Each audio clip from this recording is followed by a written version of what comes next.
6:03 in the morning. The front door explodes inward. 30 armed officers flood a quiet suburban home, weapons drawn, voices screaming commands that overlap into chaos.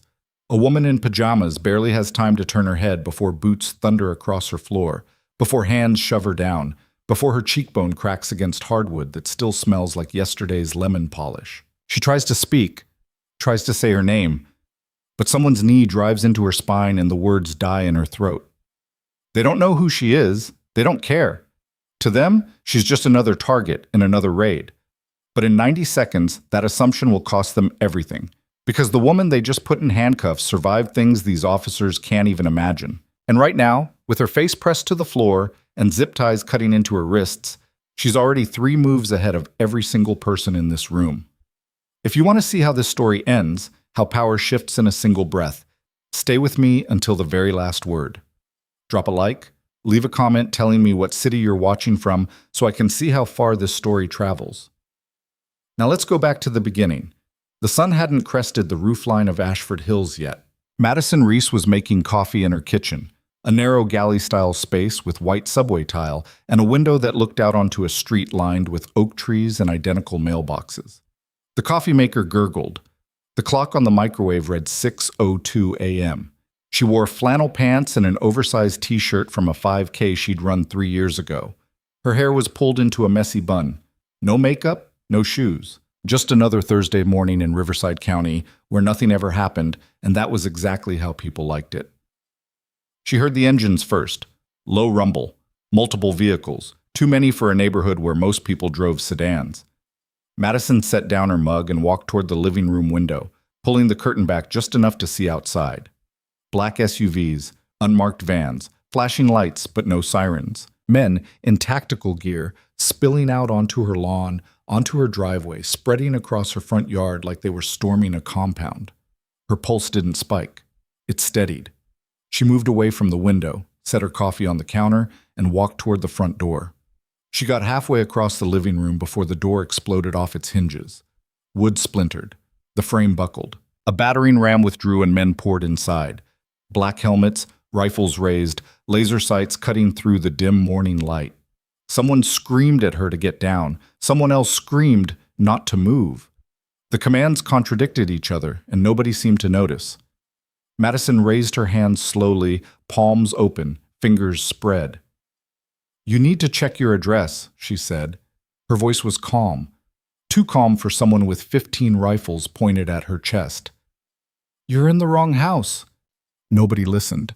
A hand grabbed her shoulder and shoved her forward. She didn't resist. She let her knees buckle and went down in a controlled fall, turning her head at the last second so her cheek took the impact instead of her nose. The floor was cold, hard. Her vision blurred for half a second, then sharpened. Someone yanked her arms behind her back. Zip ties cut into her wrists, tight, too tight. She didn't complain. She counted boots instead. 16 pairs. 32 men. Maybe more coming in behind them. Overkill for a single unarmed woman in pajamas. "Clear!" someone shouted from the kitchen. "Bedroom clear! Bathroom clear!" The voices overlapped, echoed, bounced off walls that still had picture frames hanging crooked from the impact of the door. A framed photo of Madison in scrubs, standing next to a group of nurses, clattered to the floor, glass spiderwebbing across smiling faces. A man crouched beside her. Tactical vest. Sergeant stripes on his sleeve. He had a square jaw and the kind of mustache that belonged in an 80s action movie. His breath smelled like energy drinks. "Madison Reese?" he barked. "That's me." "You know why we're here?" "I know you're in the wrong house." His eyes narrowed. "We'll determine that."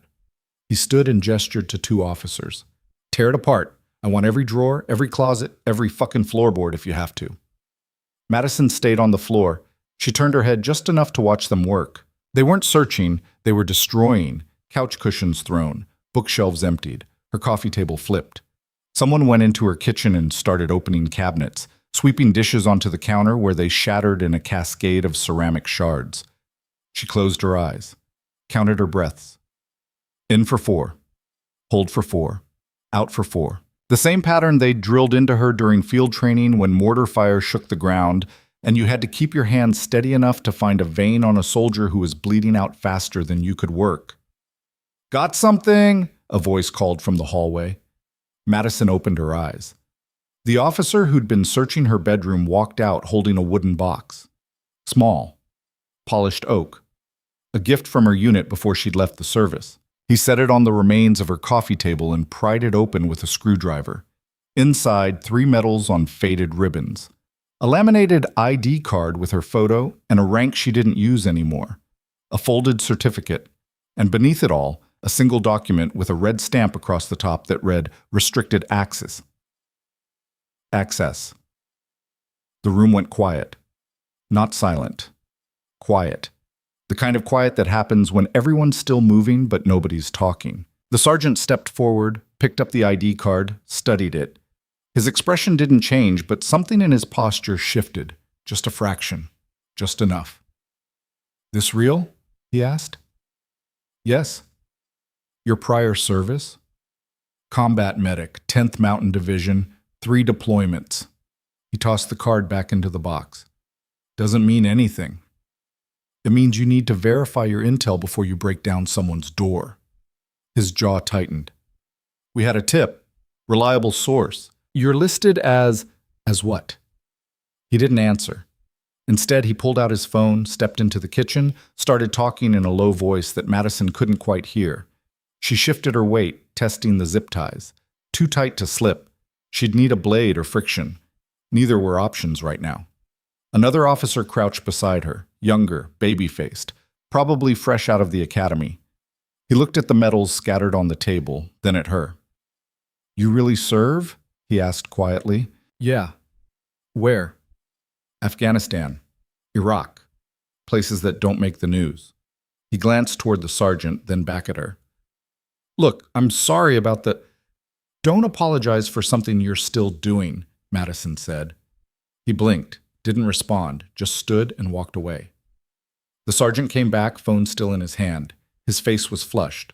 Red crept up from his collar. "We're staying until we finish the search." "You're making a mistake." "We'll see." He gestured to the others. They kept going. Drawers emptied, closets ransacked. Someone found her laptop and bagged it. Someone else found her external hard drive and bagged that too.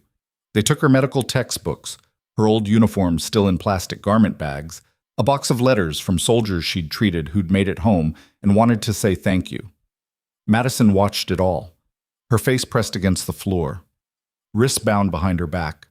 She didn't beg, didn't cry, didn't scream. She just watched and remembered every face, every badge number, every careless movement that would matter later. Outside, car doors slammed. New engines, different sound, heavier. The sergeant's radio crackled. A voice came through, clipped, military efficient.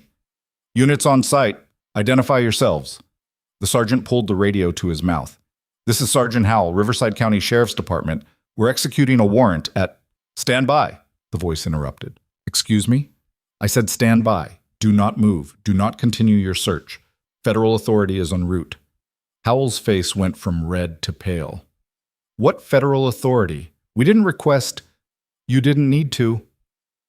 The radio went silent. Madison felt it before she saw it. The shift.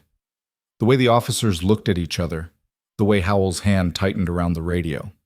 The way the younger officer who'd apologized took 2 steps back from the evidence table like it might explode. Someone was coming.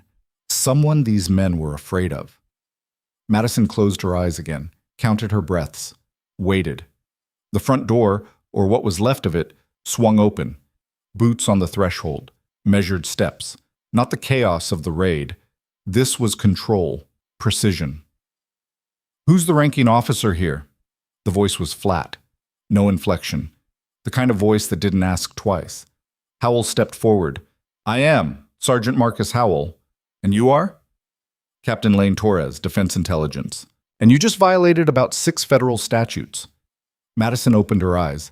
The man standing in her doorway wore a dark suit, not tactical gear. No visible weapon, no badge on his belt. Just a man in his 40s with gray at his temples and eyes that had seen things most people couldn't process. Behind him, 2 more men in identical suits. Behind them, more vehicles pulling up outside. black SUVs with government plates. Torres scanned the room. His gaze moved over the destruction, the scattered belongings, the officers frozen mid-search. Then his eyes landed on Madison, still on the floor, still zip-tied, still calm. "Miss Reese, he said, "are you injured?" "No." "Can you stand?" "If someone cuts these ties, yeah." Torres looked at Howell. Didn't say a word, just looked. Howell pulled out a folding knife, crouched beside Madison, and cut the zip ties. The plastic fell away. Madison rubbed her wrists, rolled her shoulders, and stood slowly. Her knees ached. Her cheek throbbed where it had hit the floor. She ignored both. Torres stepped closer, lowered his voice. "Did they read the documents?" "They opened the box, saw the certification, saw the clearance stamp." "Did they photograph anything?" "Don't know. I was on the floor." Torres turned to Howell. "Phones. All of them.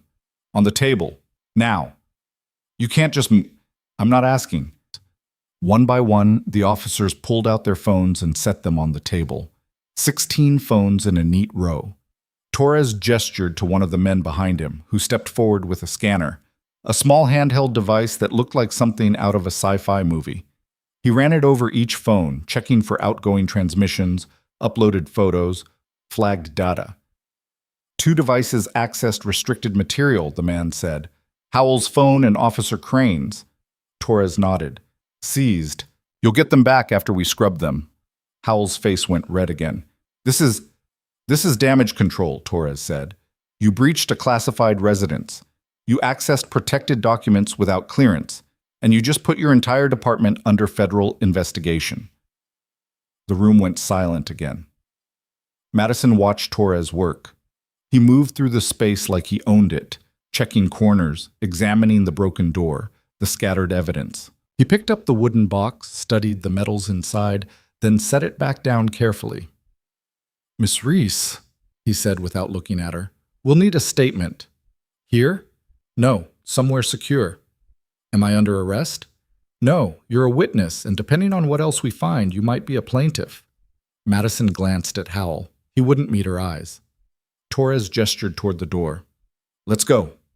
She didn't argue. She walked past the officers who'd held her down, past the sergeant who'd called the whole thing justified, past the younger cop who'd almost apologized. None of them looked at her.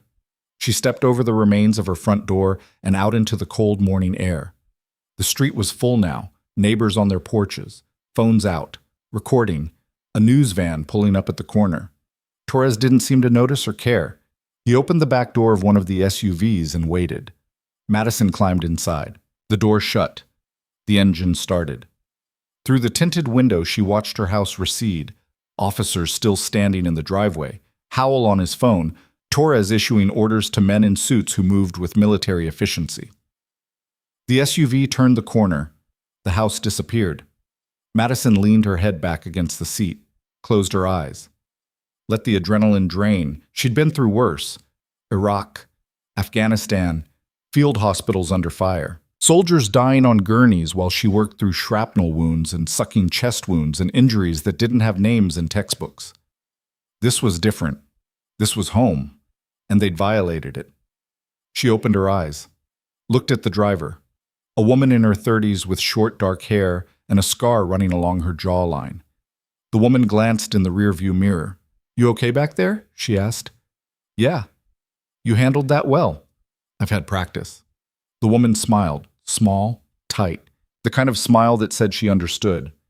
"Captain Torres doesn't pull federal authority unless it's serious.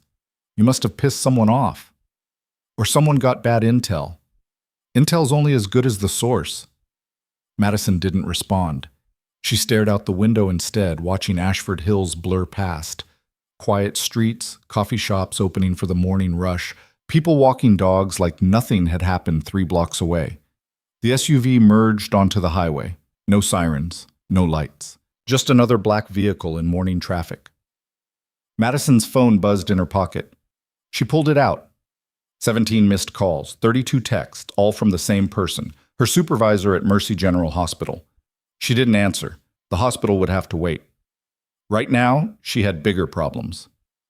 The SUV exited the highway and turned into an industrial park on the edge of Riverside County. warehouses, concrete, chain link fences. The kind of place that looked abandoned until you noticed the cameras on every corner and the reinforced doors that didn't match the rusted exteriors. They pulled into an underground garage.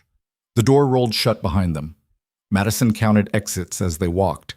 2 visible, probably more hidden. Torres led her through a series of hallways that smelled like disinfectant and old coffee. No windows, fluorescent lights, doors with keypads instead of handles. He stopped at one, punched in a code, and held the door open. "Have a seat." Madison walked inside. Small room, table, 2 chairs, no mirror, no camera, or at least none she could see. She sat. Torres sat across from her. "Let's start with the basics," he said. "How long have you been out of the service?" 4 years. "And you've been working as a nurse since then?" "Trauma nurse. Mercy General, night shift." "Any contact with former unit members?" "Occasional emails, holiday cards, nothing classified." "Any reason someone would target you?" Madison paused. The question hung in the air between them. Define target. "Someone feeding false intel to local law enforcement. Someone who wanted officers at your door." "I don't have enemies." "Everyone has enemies." "Not like that." Torres leaned back, studied her. "You did 3 deployments, 10th Mountain. That puts you in some heavy combat zones. You treated soldiers. You saw things. Maybe you saw something someone didn't want you to see." Madison shook her head. "I was a medic. I kept people alive. I didn't run intelligence." "Doesn't mean you didn't stumble across something." She didn't answer. Because he was right. In the chaos of war, you saw everything. Wounded soldiers talking through shock. Officers giving orders that didn't match the official story. Supply chains that didn't add up. She'd filed it all away. Mental notes she'd never thought would matter again. Torres pulled out a tablet, tapped the screen a few times, then turned it toward her. "Recognize this?" It was a report. Incident summary. Dated 6 months ago. A raid on a suspected drug house in Riverside County. Officers recovered weapons, cash, and a list of names. One of those names was hers. Madison stared at the screen. "I've never been involved in anything like that." "I know. The intel was fabricated. Someone planted your name." "Who?" "We're working on it." "And in the meantime?" "In the meantime, you cooperate. You tell me everything, and you let me figure out who's trying to destroy your life." Madison looked at him. Really looked. Torres wasn't playing games. This wasn't bureaucracy. This was damage control at the highest level, which meant someone with serious resources had put her in the crosshairs. "I'll cooperate," she said, "but I want something in return." "What?" "I want those officers held accountable. Every single one." Torres didn't hesitate. "Done." He stood. The door opened. Another agent stepped inside, older, gray-haired, carrying a stack of files. Torres nodded to Madison. "This is Agent Reeves. He'll take your full statement. Answer his questions. Don't leave anything out." "Where are you going?" "Back to your house. We're not done there yet." Torres left. The door closed. Reeves sat down, opened the first file, and pulled out a pen. "Let's start from the beginning," he said. "Tell me about your deployments." Madison took a breath, and then she started talking. "Yes." 3 hours later, Madison walked out of the building with a federal escort, a temporary phone number, and instructions not to return home until the scene was cleared. The sun was high now. Midday traffic hummed on the highway. She felt hollowed out, exhausted, like she'd just relived every deployment in fast forward. The same SUV waited at the curb, same driver. Madison climbed in. "Where to?" the driver asked. "Hospital. I've got a shift in 2 hours." "You sure? After everything?" "I'm sure." The driver nodded and pulled into traffic. Madison stared out the window. Somewhere behind her, Torres was at her house. Somewhere behind her, officers were being questioned. Somewhere behind her, the gears of federal investigation were turning. But ahead of her, ahead was the unknown. Someone had put her name on a list. Someone had sent 30 armed officers to her door. Someone wanted her silenced or scared or gone. And Madison Reese had just become a problem they couldn't ignore. Her phone buzzed. "Unknown number." She answered. "Ms. Reese?"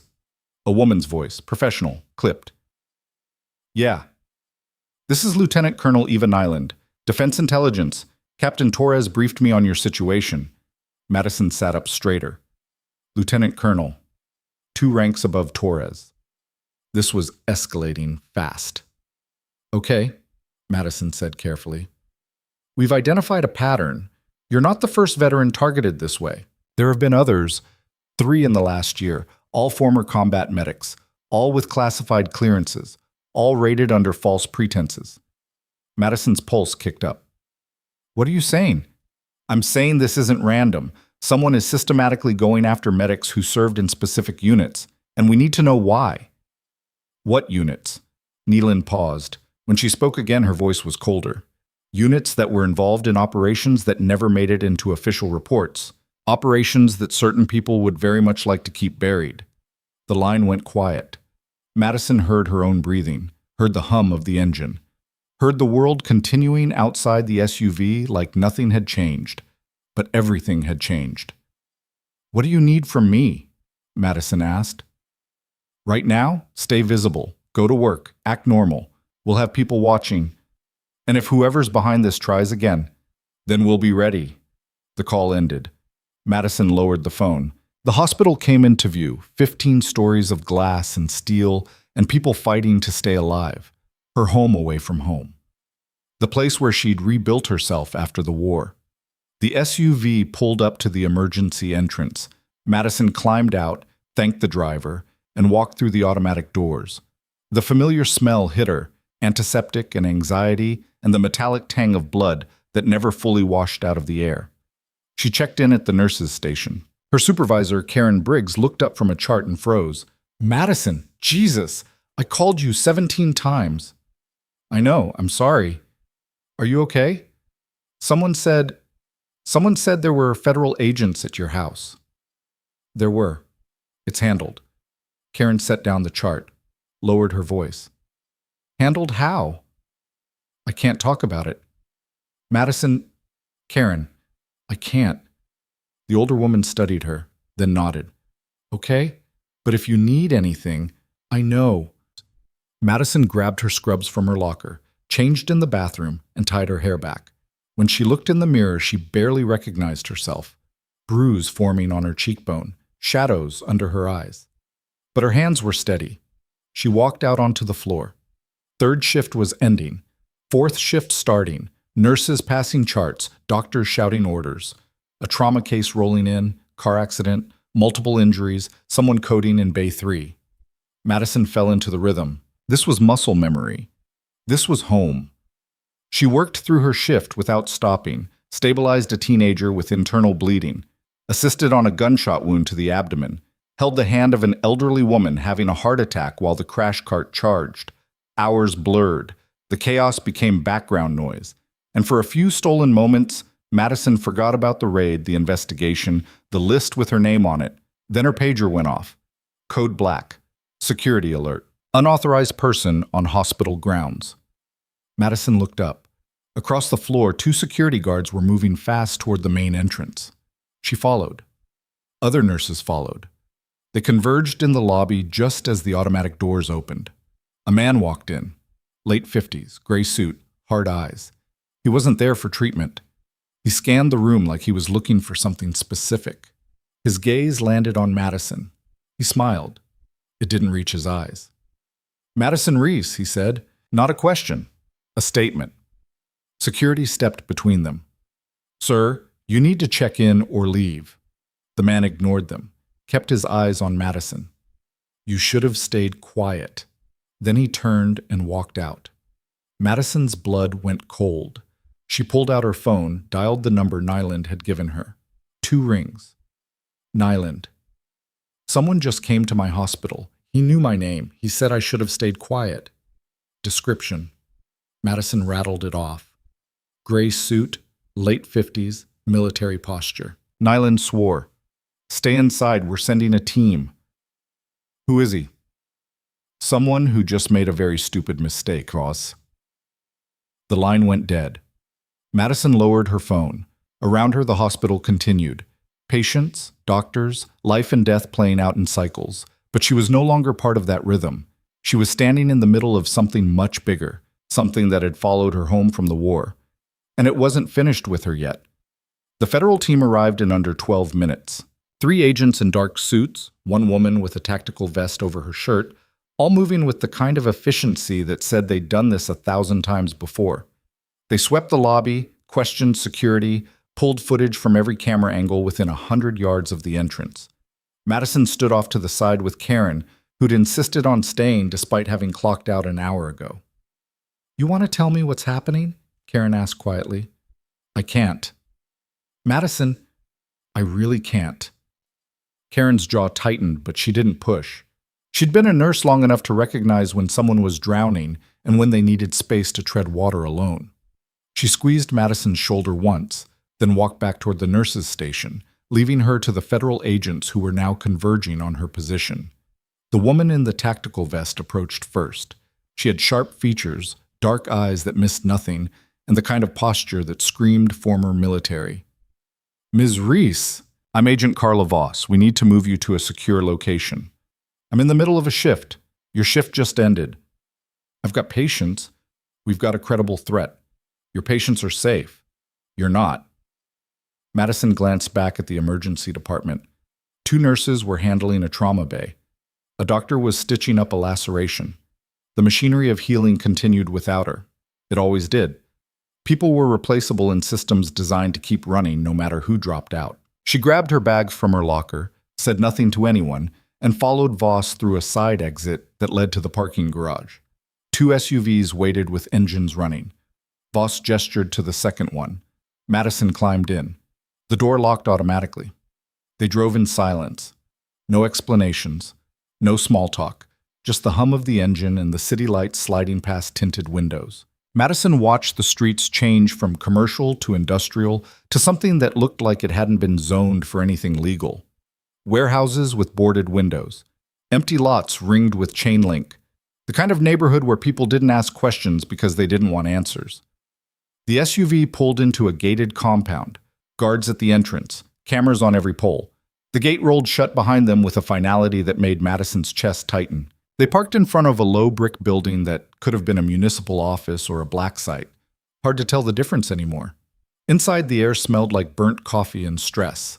Fluorescent lights buzzed overhead. Voss led her down a corridor lined with closed doors, each one marked with numbers instead of names. They stopped at room 7. Voss knocked twice, then opened it without waiting for an answer. Lieutenant Colonel Eva Nyland sat at a metal table with files spread in front of her like tarot cards predicting a bad future. She looked up when Madison entered. No smile, no greeting, just a nod toward the empty chair. "Sit." Madison sat. Nyland was older than her voice suggested. Late 40s, maybe early 50s. Gray streaked through dark hair pulled back in a tight bun. Lines around her eyes that came from squinting at classified documents under bad lighting for too many years. She wore a uniform, army dress blues, which meant this meeting was official.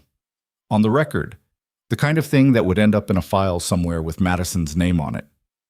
"Tell me about the man at the hospital," Nyland said. Madison described him again. Gray suit, late 50s, military bearing, cold eyes.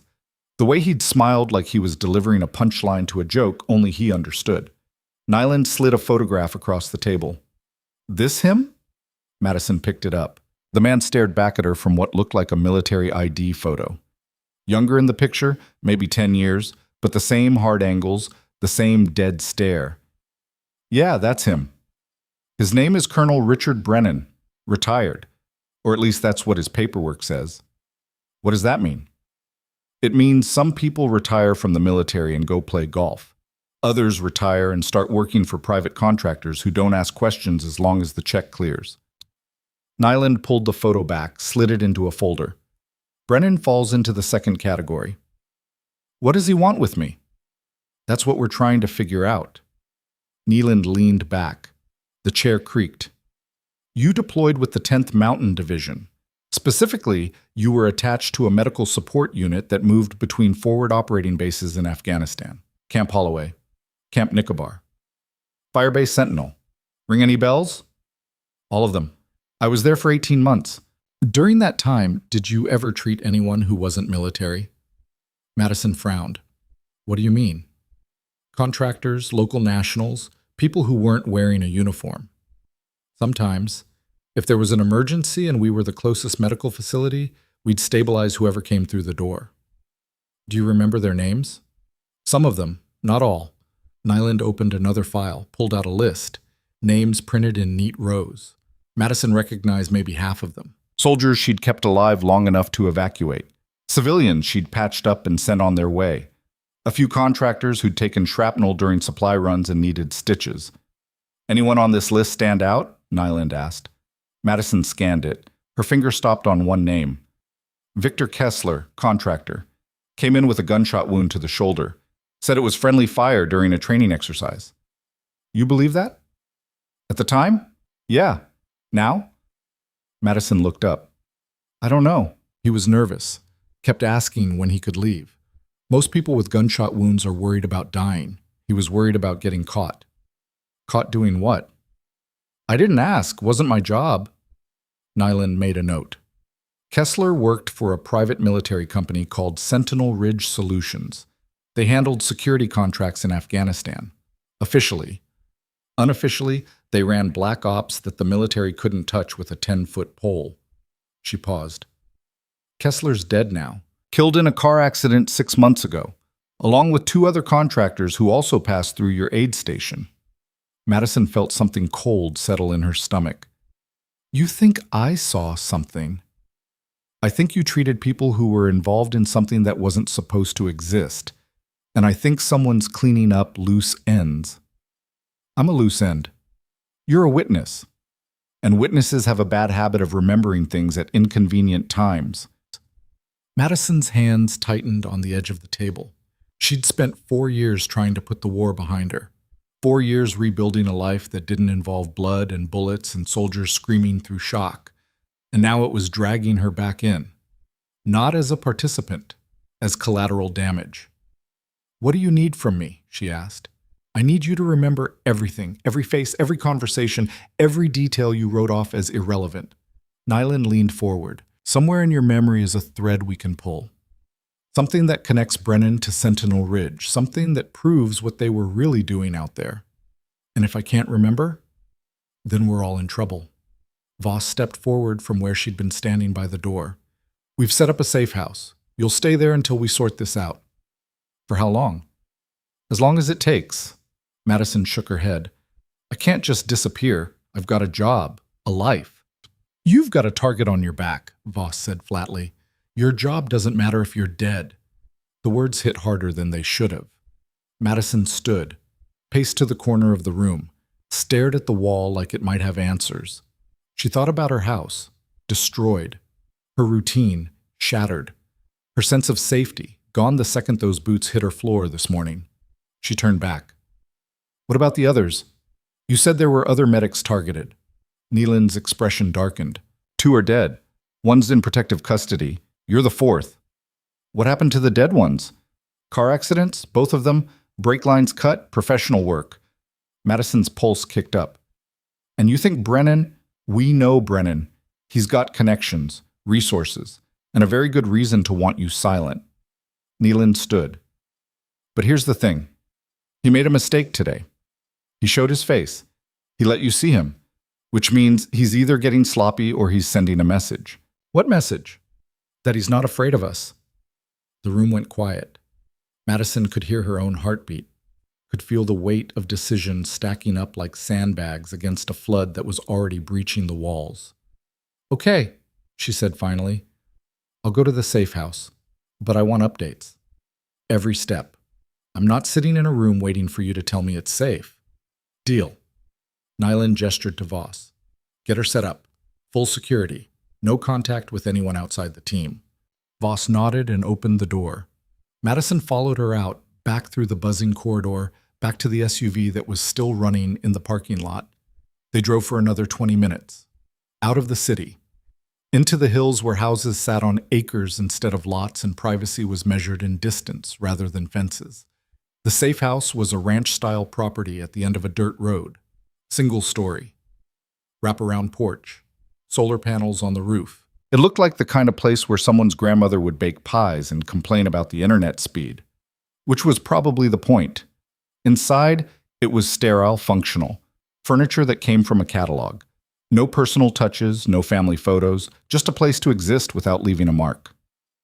Voss showed her the bedroom, the kitchen stocked with enough food for 2 weeks, the panic button wired directly to a tactical response unit. "Someone's outside 24/7, Voss said. "You need anything? You call. You see anything unusual? You call. You get a bad feeling? You call." "Got it." Voss hesitated at the door. "For what it's worth, you're handling this better than most." "I've had practice." "I read your file. 3 deployments, field hospitals. You kept a lot of soldiers alive." "Not enough." Voss didn't respond to that. She just nodded and left, closing the door behind her with a soft click that sounded too final. Madison stood in the middle of the living room. The silence pressed in from all sides. She walked to the window, pulled back the curtain. A black SUV sat at the edge of the driveway, another one at the road. Guards she couldn't see but knew were there. She let the curtain fall, sat on the couch, stared at the ceiling. Her mind raced through memories she'd tried to bury.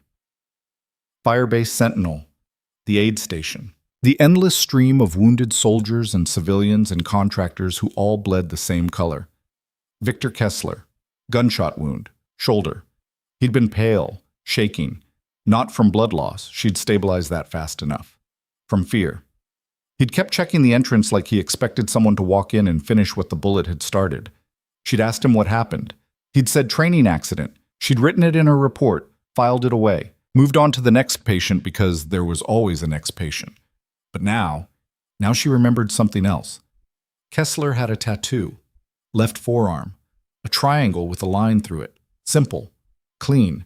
The kind of thing you didn't think twice about unless you knew what it meant. Madison grabbed her phone. Dialed Nyland's number. "Reese, you okay?" Kessler had a tattoo. Left forearm. Triangle with a line through it. "Does that mean anything?" Nyland was quiet for a moment. Then, "Where are you right now?" "The safe house. Why?" "Stay there. Don't move. I'm sending someone." "What does the tattoo mean?" "It means you just remembered something that's going to change everything." The line went dead. Madison lowered the phone. Her hands were shaking. She pressed them flat against her thighs, forced them still. Outside, the SUVs hadn't moved. Inside, the house was too quiet. She stood, walked to the kitchen, filled a glass with water, drank it, filled it again. Her reflection stared back at her from the window over the sink, pale, bruised, exhausted. She looked like someone who'd been through a war, which she supposed she had, just a different kind. Headlights cut through the darkness outside, a third vehicle pulling up the driveway. Madison moved away from the window, heart hammering. The door opened. Voss stepped inside first, followed by a man Madison had never seen before. He was tall, late 30s, dark hair cut military short. He wore jeans and a black jacket and had the kind of face that was hard to read because it gave nothing away. "Ms. Reese," he said, "I'm Agent Derek Mills, Specialized Intelligence." "What does that mean?" "It means I work on things that don't officially exist." He pulled out a tablet, swiped through screens. "The tattoo you described. We've seen it before. It's not standard military. It's a marker used by a private group within Sentinel Ridge, called themselves the Delta Line." "What did they do?" "Officially? Nothing. Unofficially? They ran wet work, assassinations, kidnappings, things the military couldn't sanction and contractors weren't supposed to touch." Madison felt her stomach turn. Kessler was part of that? Kessler was a trigger man, one of their best. Mills turned the tablet toward her. A photo filled the screen. Victor Kessler, in tactical gear, standing next to 3 other men. All of them had the same tattoo. All of them looked like they'd seen things that would break most people. "These men," Mills continued, "were involved in an operation in 2019. Off-book, no official record. They were supposed to extract a high-value target from a compound near the Pakistani border. Something went wrong. The target died. Civilians died. And someone had to clean up the mess. Let me guess. Brennan. Brennan was their handler. He gave the orders, set up the logistics. Made sure nothing traced back to anyone who mattered." Mills swiped to another photo. Brennan in uniform. Younger. Standing in front of a building that looked like it had been bombed recently. When the operation went sideways, he buried it, killed the paper trail, made sure everyone involved kept their mouths shut. Except they didn't. Except some of them started having second thoughts. Kessler was one. He wanted out. Wanted to tell someone what really happened. Mills paused. He died before he could. Madison's mind connected dots she didn't want to connect. The other medics, the ones who died, they treated Delta Line contractors too? All of them. You're the only one left who saw these men up close, who might have heard something they said, who might remember details no one else has. I was just trying to keep them alive. And that's the problem. You succeeded, which means you spent time with them, talked to them, heard things. Mills put the tablet away. Brennan can't risk you remembering something that ties him to Delta Line, so he's eliminating the risk. Voss stepped forward. We're moving you. Tonight. Somewhere Brennan can't find. Where? Can't tell you until we're en route. Operational security. Madison looked between them. Mills with his unreadable face. Voss with her hand resting near the weapon at her hip. Two federal agents asking her to trust them with her life, because the alternative was a car accident that wasn't really an accident. When do we leave? Madison asked. Now. They moved fast. Madison grabbed nothing because there was nothing to grab. Voss led her out the back door while Mills coordinated with the security team outside. A different SUV waited, darker, armored, windows tinted so black they looked like solid panels. Madison climbed in. Voss slid in beside her. Mills took the front passenger seat. The driver was someone new, young, silent. The engine started and they pulled away from the safe house, heading deeper into the hills instead of back toward the city. Where are we going? Madison asked. Military installation, Mills said without turning around. Secure, off the grid. Brennan won't get within 5 miles. You're sure? I'm sure. They drove for an hour. The roads got narrower, darker. Trees pressed in on both sides like they were trying to reclaim the asphalt.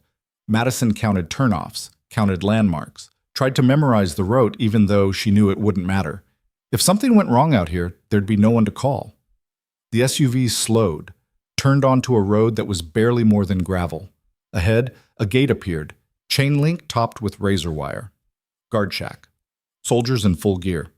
The kind of security that didn't exist on any public map. They stopped. A soldier approached the driver's side, checked credentials, waved them through. The gate rolled open, closed behind them. Madison exhaled slowly. For the first time since this morning, since boots hit her floor and hands shoved her down, she felt something that might have been safety, temporary, fragile. But there. The SUV parked in front of a barracks-style building. Lights burned in the windows. People moved inside. Military personnel, not contractors, not civilians. People who answered to a chain of command that didn't include men like Brennan. Mills opened her door. Welcome to Fort Grisham. You'll stay here until we have Brennan in custody.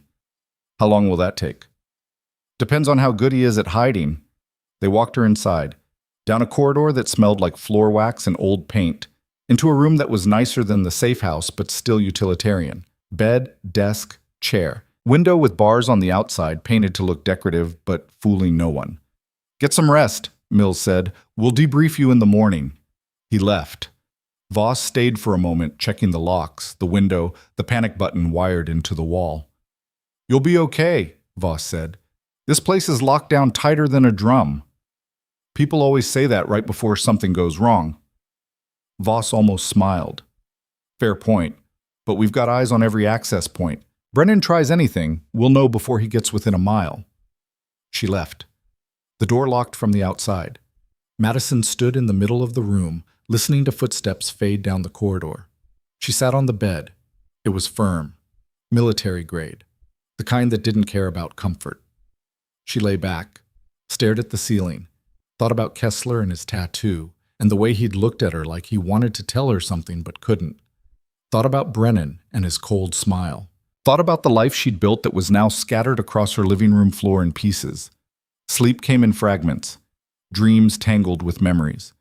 Firebase Sentinel, the aid station, soldiers bleeding on gurneys, a man with a triangle tattoo asking her if she believed in second chances.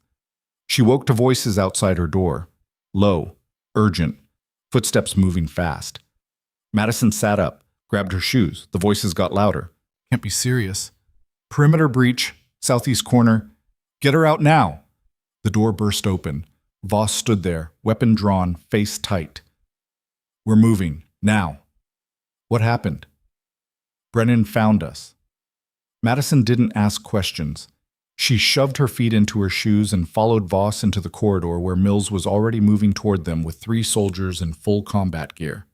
The overhead lights flickered once, then steadied. Somewhere in the building an alarm started blaring, not the movie kind that screamed panic, but a low pulsing tone that said lockdown protocol was in effect. How did he find us? Madison asked as they moved. Don't know. Don't care. We're getting you out. Mills keyed his radio. Evac team to Point Delta. We're coming to you. Static crackled back. Then a voice. Negative on Delta. Southeast route is compromised. Repeat, compromised. Mills swore under his breath. Changed direction.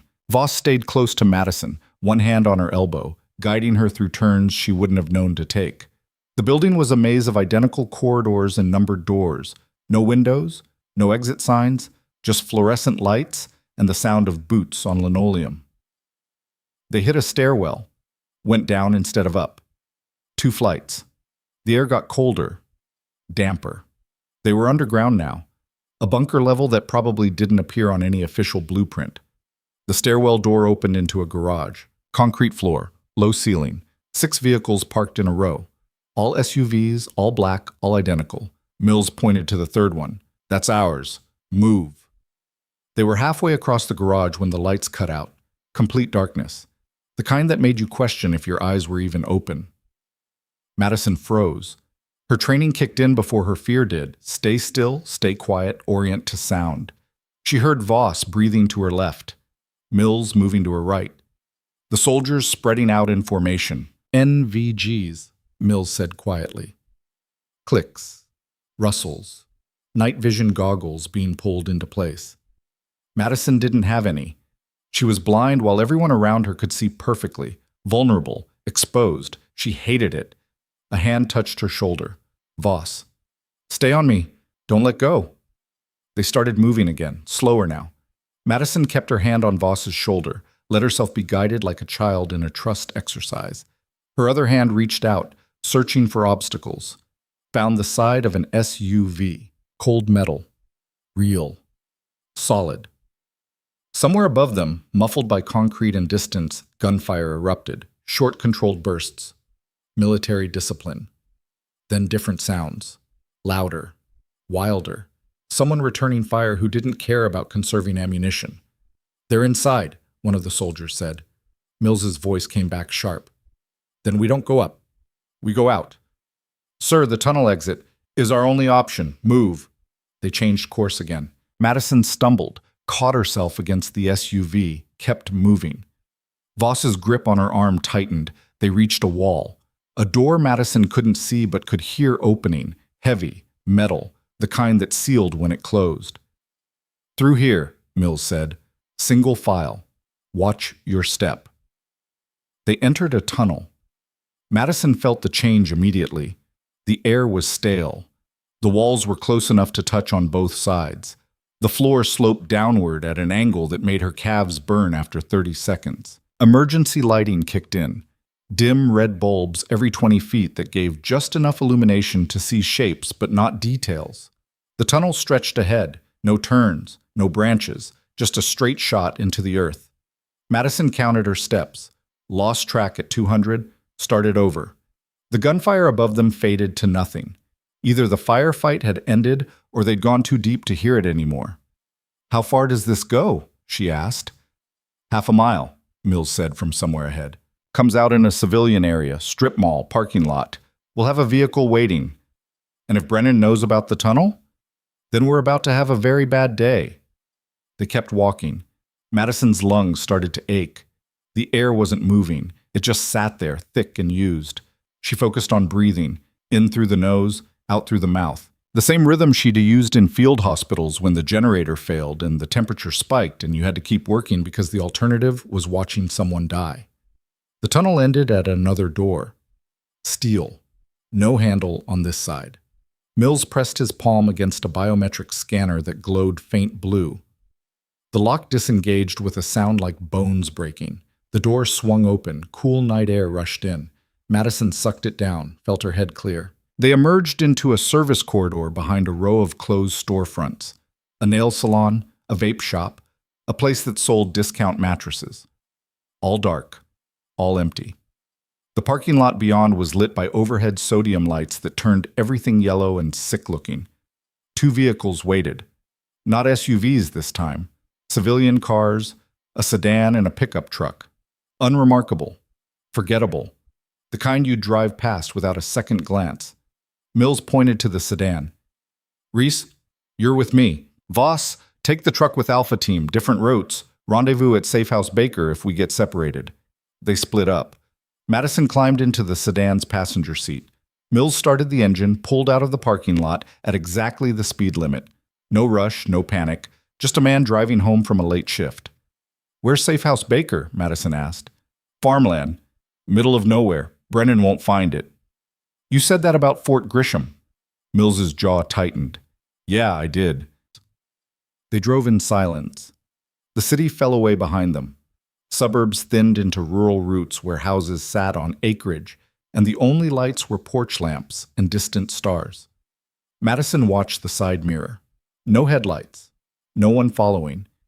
Just empty road stretching out like a promise that might be a lie. Her phone buzzed. She pulled it out. Unknown number. She answered anyway. "Ms. Reese," Brennan's voice, calm, almost friendly. "You're making this very difficult." Madison's blood went cold. She looked at Mills. He was already reaching for the phone. She put it on speaker. "How did you get this number?" Mills asked. "The same way I found Fort Grisham, the same way I'll find wherever you're taking her next." Brennan paused. "You people think you're running this. You're not. I am." Big talk for someone who's about to be in federal custody. Brennan laughed. It was a dry sound. Humorless. "You don't have anything on me. No evidence. No witnesses who'll testify. Just a lot of dead contractors and a paranoid medic who saw a tattoo." "I saw more than that," Madison said. Her voice was steadier than she felt. "I remember faces, conversations, things you thought I'd forget." "Do you? Or are you just filling in blanks because federal agents told you to?" Mills cut in. "This call's being traced. Every second you stay on the line, we get closer. Trace all you want. I'm not stupid enough to use a phone you can track." Another pause. "Here's what's going to happen. You're going to realize you can't protect her forever. You're going to make a mistake. And when you do, I'll be there." The line went dead. Mills threw the phone out the window. It shattered on the asphalt behind them. "He's bluffing." "Is he?" "Has to be. We've got protocols, layers. There's no way he tracked this vehicle." Madison didn't respond.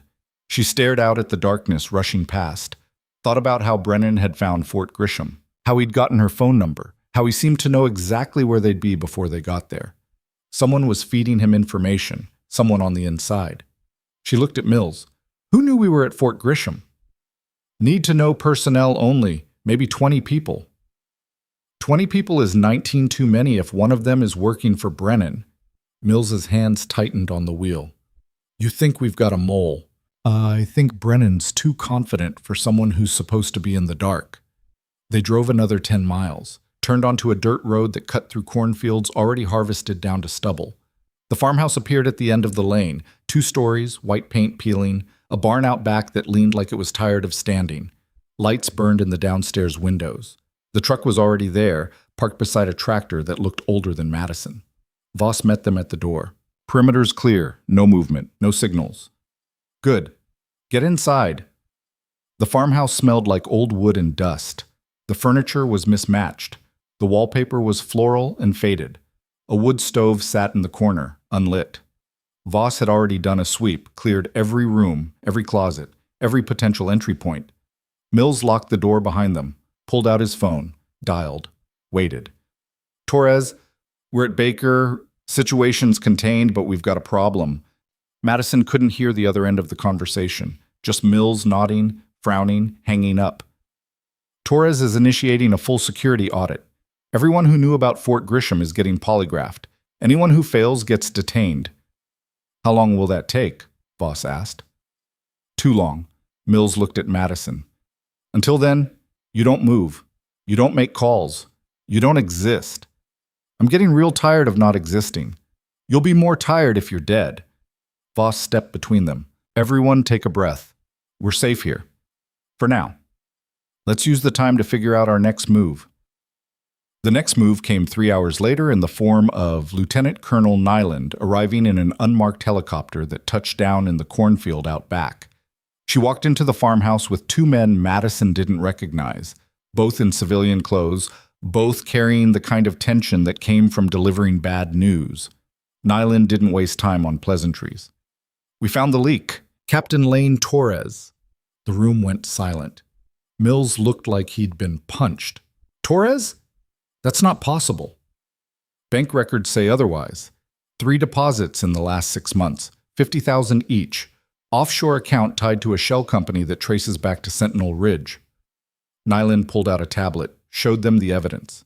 Numbers, dates, transaction codes. Torres sold you out, sold all of you out.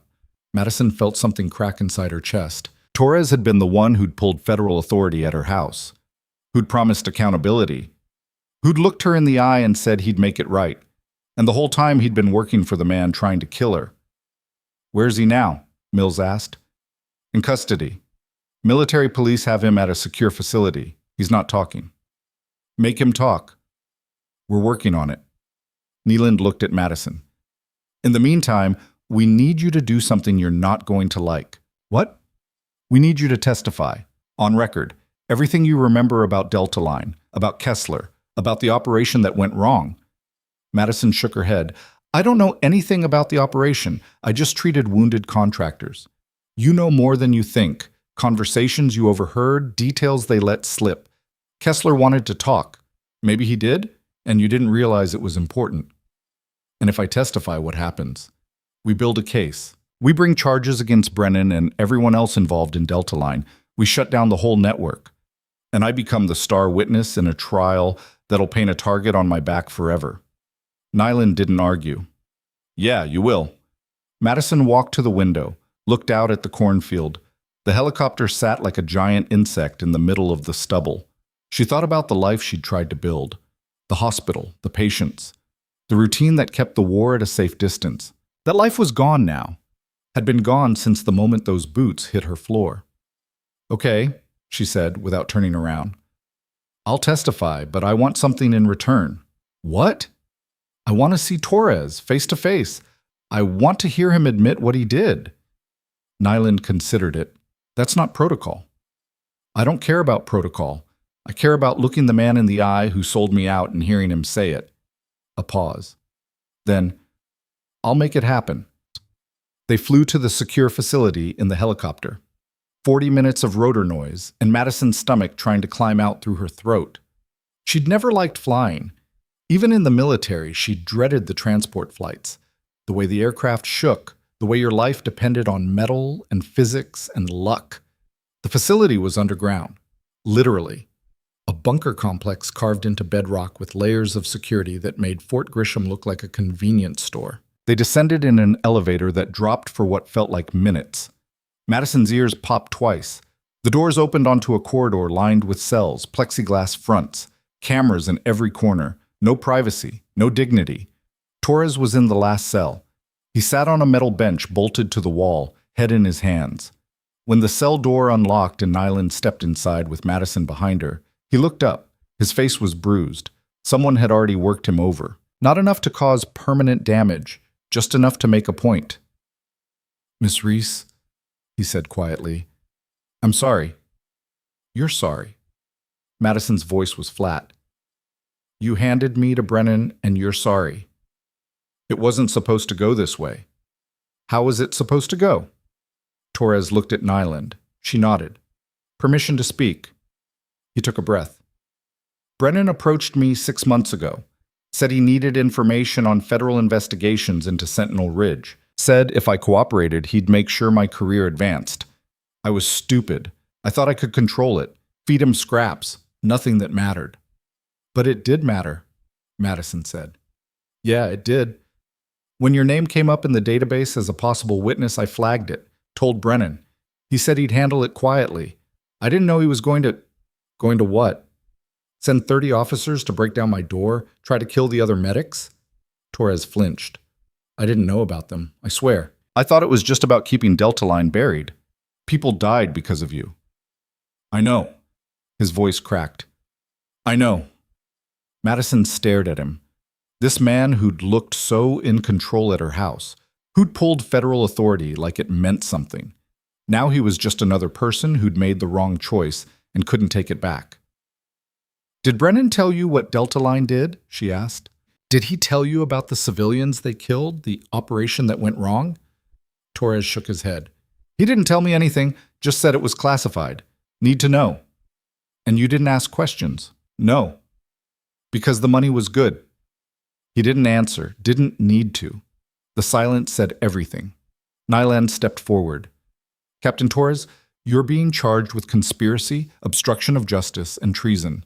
You'll be prosecuted to the fullest extent of military law. Do you understand? Yes, ma'am. Do you have anything else to say? Torres looked at Madison. For what it's worth, I never wanted anyone to get hurt. Madison turned and walked out. She didn't respond because there was nothing to say.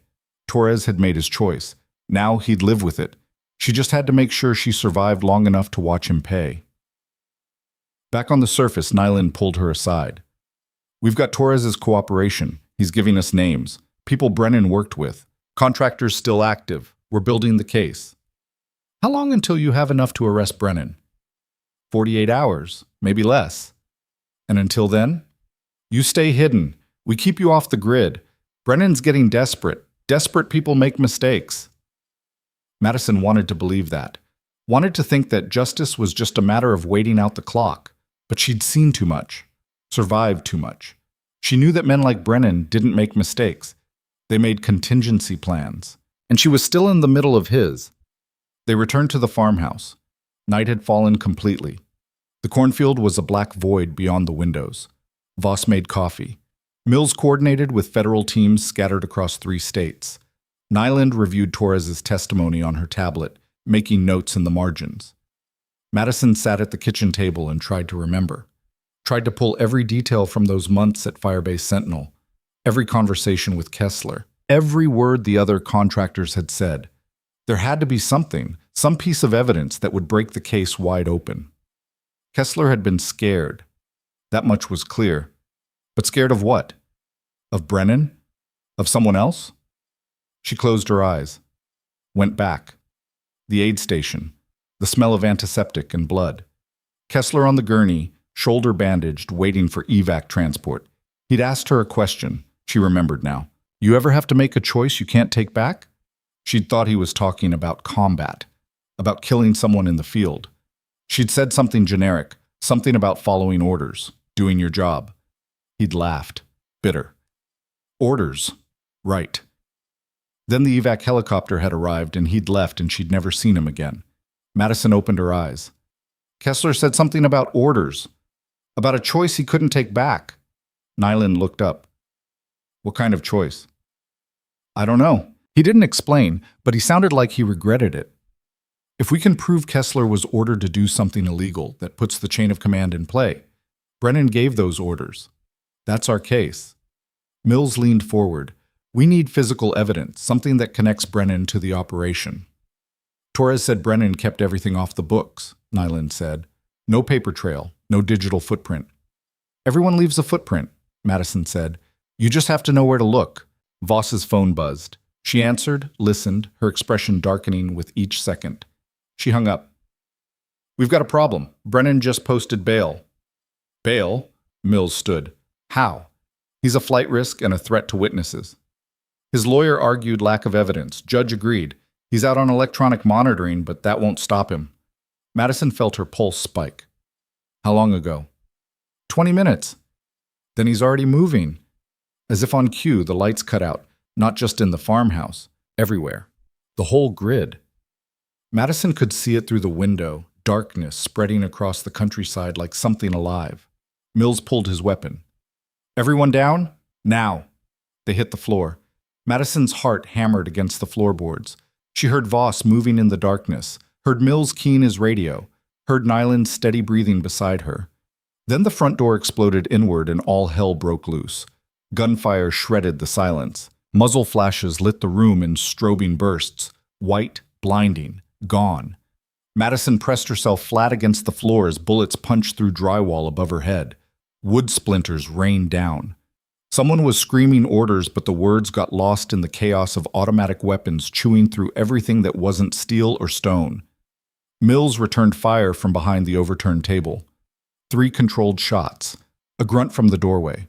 Someone going down. Voss had already moved. Madison couldn't see where in the darkness, but she heard the distinctive crack of Voss's sidearm from somewhere near the kitchen. Nyland grabbed Madison's arm. "Back door. Now!" They crawled, elbows and knees grinding against floorboards that shook with each impact. Madison's shoulder hit a chair leg. Pain sparked, but she kept moving. The gunfire was deafening in the enclosed space. Her ears rang. Blood roared in her head. They made it to the kitchen. Nyland rose just enough to reach the back door handle. Locked. She fumbled with the deadbolt.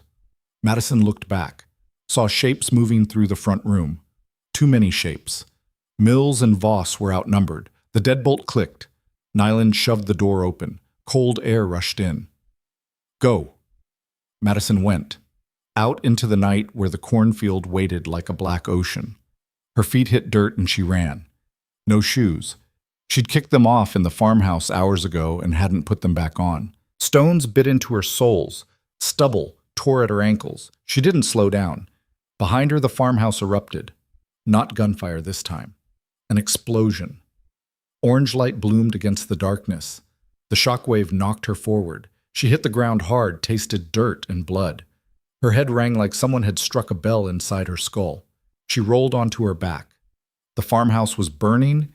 Flames crawled up the walls, found the roof, spread. Silhouettes moved in front of the fire. Running. Shooting. She couldn't tell who was who. Hands grabbed her, pulled her up. Nyland. Blood ran down the side of her face from a cut near her temple, but her eyes were focused. Alert. "We have to move." "Mills and Voss are trained for this. We're not. Move." They ran deeper into the cornfield. The stalks had been cut, but the roots remained, catching at Madison's feet with every step. She stumbled, caught herself, kept going. Behind them, the gunfire continued, sporadic now. Whoever Brennan had sent was finishing the job. They ran for what felt like hours, but was probably minutes. Madison's lungs burned. Her feet were shredded. She could feel warm blood between her toes, but the adrenaline kept the pain at arm's length. Nyland stopped, held up a hand. Madison froze beside her, breathing hard, listening. Voices, ahead and to the left. 2 men, maybe 3, searching. Nyland pulled out her phone. The screen lit her face in cold blue. No signal. She swore quietly, put it away, pulled her sidearm instead. "Stay behind me. If I tell you to run, you run." "Where?" "Anywhere that's not here." They moved parallel to the voices. Slow, careful. Madison's bare feet found every sharp edge in the field. She bit down on the pain and kept moving. The voices faded, then grew louder again. The searchers were moving in a grid pattern, methodical, professional. Ahead, a drainage ditch cut through the field. Nyland slid down into it. Madison followed. The bottom was wet. Cold water soaked through her pants. She crouched low, back against the sloped wall, trying to control her breathing. Footsteps overhead, close. Someone walking the edge of the ditch. "Anything?" a voice called. "Nothing. They're either gone or buried deep." "Brennan wants confirmation. Keep looking." The footsteps moved away. Madison counted to 30 before letting herself breathe normally again. Nyland was already moving down the ditch, staying low, using the terrain. Madison followed. The water got deeper, ankle deep, knee deep. She was shaking from cold and shock, and the crash that came after adrenaline burned itself out. The ditch opened into a culvert. Concrete pipe maybe 4 feet in diameter. Nyland climbed inside. Madison hesitated. The pipe was dark. She couldn't see the other end, couldn't see anything beyond the first few feet. "Come on," Nyland whispered. Madison climbed in. The pipe smelled like stagnant water and rust. She crawled on hands and knees. The concrete scraped her palms. Water ran beneath her, cold and filthy. She focused on Nyland's shape ahead of her, kept moving. Didn't think about the walls closing in or the darkness or what would happen if someone found them in here. The pipe ended at another drainage ditch. They climbed out into a stand of trees. Beyond the trees, a road. Empty. No traffic. No lights except for the distant glow of the burning farmhouse painting the sky orange. Nyland checked her phone again. Still no signal. We need to find a house. Someone with a landline. Everyone Brennan sent will be looking for houses. Then we avoid them until we can't. They walked the tree line. Madison's feet left bloody prints on the leaves. She wrapped her arms around herself, but it didn't help. The cold had gotten into her bones. Her teeth chattered. Shock was setting in. She recognized the symptoms from her medical training: pale skin, rapid pulse, confusion starting to creep in at the edges. I need to stop, she said. You need to keep moving. I'm going into shock. Nyland looked at her, really looked, saw the blood, the shaking, the way Madison's eyes weren't quite focusing. Okay, sit. Catch your breath. Madison sat against a tree trunk, pulled her knees up, tried to conserve heat. Nyland crouched beside her, scanning the darkness for movement. What happened to Mills and Voss? Madison asked. Don't know. Are they? I said I don't know. Nyland's voice was harder than necessary, which meant she was worried, which meant they were probably dead. Madison closed her eyes, thought about Mills telling her she'd be safe, about Voss making coffee in the farmhouse like they had all the time in the world, about Torres selling them out for money he'd never get to spend. Her phone buzzed in her pocket. She'd forgotten she still had it. She pulled it out. Cracked screen, covered in ditch water, but still working. Unknown number. She showed it to Nyland. Don't answer it. It might be Mills. It's not Mills. Madison answered anyway, put it on speaker. Brennan's voice filled the silence between trees. Ms. Reese, still alive. I'm impressed. What do you want? I want you to understand something. This doesn't end. Not with federal protection. Not with testimony. Not with anything you think you can do. I've spent 30 years making problems disappear. You're just another problem. I'm a witness. I saw what Delta Line did. You saw wounded contractors, that's all. You don't know what the operation was. You don't know who ordered it. You're guessing, and guesses won't hold up in court. Nyland leaned close to the phone. Colonel Brennan, this is Lieutenant Colonel Eva Nyland. You're committing multiple federal offenses right now. Every second you stay on this call adds years to your sentence. Brennan laughed. Nyland, I was wondering when you'd pipe up. How's your career looking? Because interfering with a lawful operation tends to have consequences. Lawful operation? You just blew up a federal safe house. Did I? Or did faulty wiring in an old farmhouse finally give out? These things happen. We have witnesses. Do you? Where are your witnesses, Nyland? Where's Agent Mills? Agent Voss? Where's your evidence? Nyland didn't answer. Madison saw her jaw tighten, saw the calculation happening behind her eyes. Brennan continued, Here's what's going to happen. You're going to realize this is a losing fight. You're going to let Ms. Reese disappear. And in exchange, I'll make sure the investigation into your handling of this case concludes that you acted appropriately given limited intelligence. You're offering me a deal. I'm offering you a career. Take it. Nyland looked at Madison. Something passed between them. An understanding. A decision. No, Nyland said. Silence on the other end, then, You're making a mistake. Probably, but I've made them before. Nyland ended the call, crushed the phone under her boot. Come on, we're moving. They walked for another hour, found a house at the end of a gravel road, lights on, truck in the driveway. Nyland went to the door, knocked. An old man answered, 70s, flannel shirt, suspicious eyes. We need help, Nyland said. There's been an accident. The man looked at them.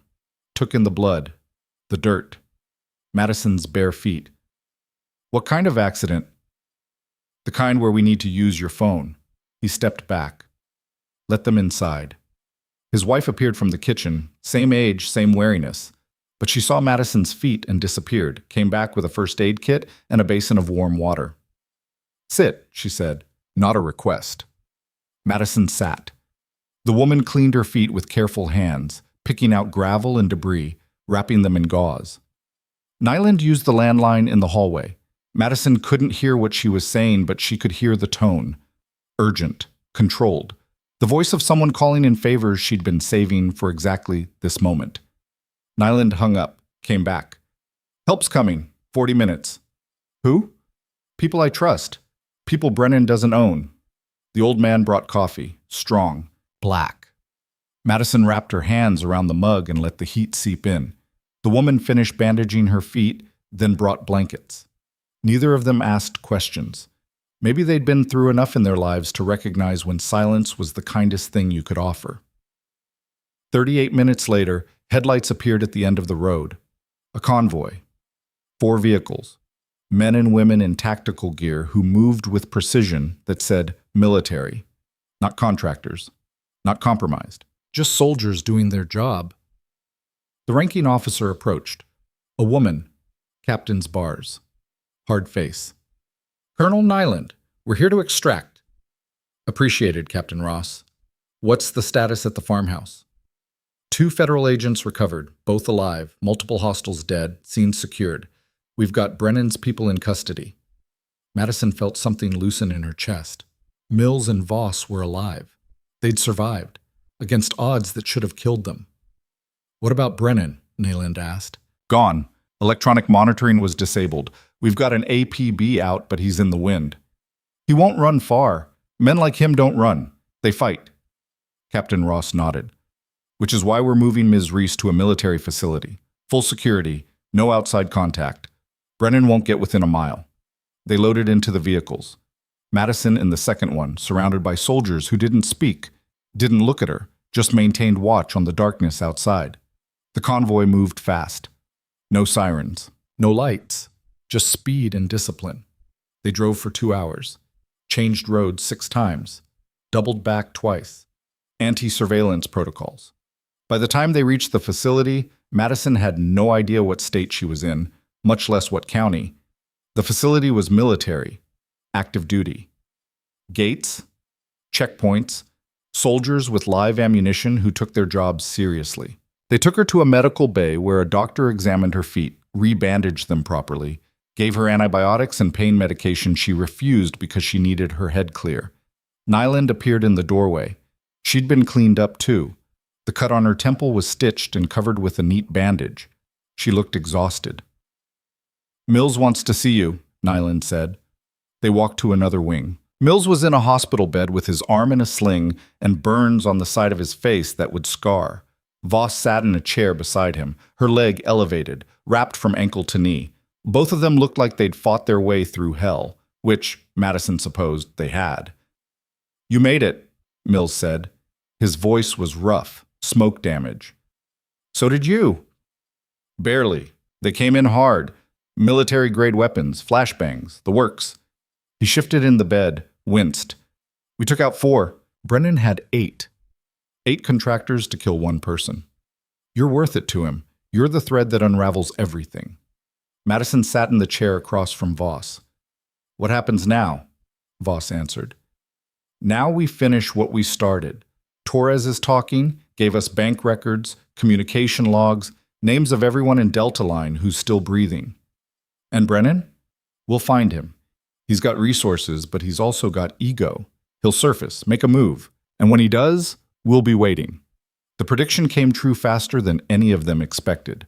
Brennan surfaced 12 hours later in the form of a press conference.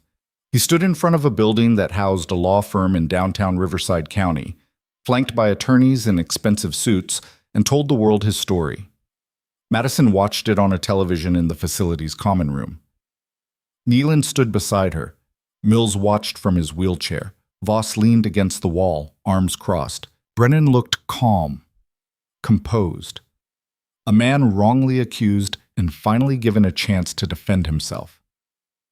I've served this country for 30 years, he said into the cameras. In uniform and out. I've done things I can't talk about to keep this nation safe. And now I'm being targeted by federal agents who are using a traumatized veteran to fabricate a case against me. Madison felt her jaw clench. Brennan continued. Madison Reese is a good person, a hero even, but she's confused. Post-traumatic stress has a way of distorting memories, of making connections that don't exist.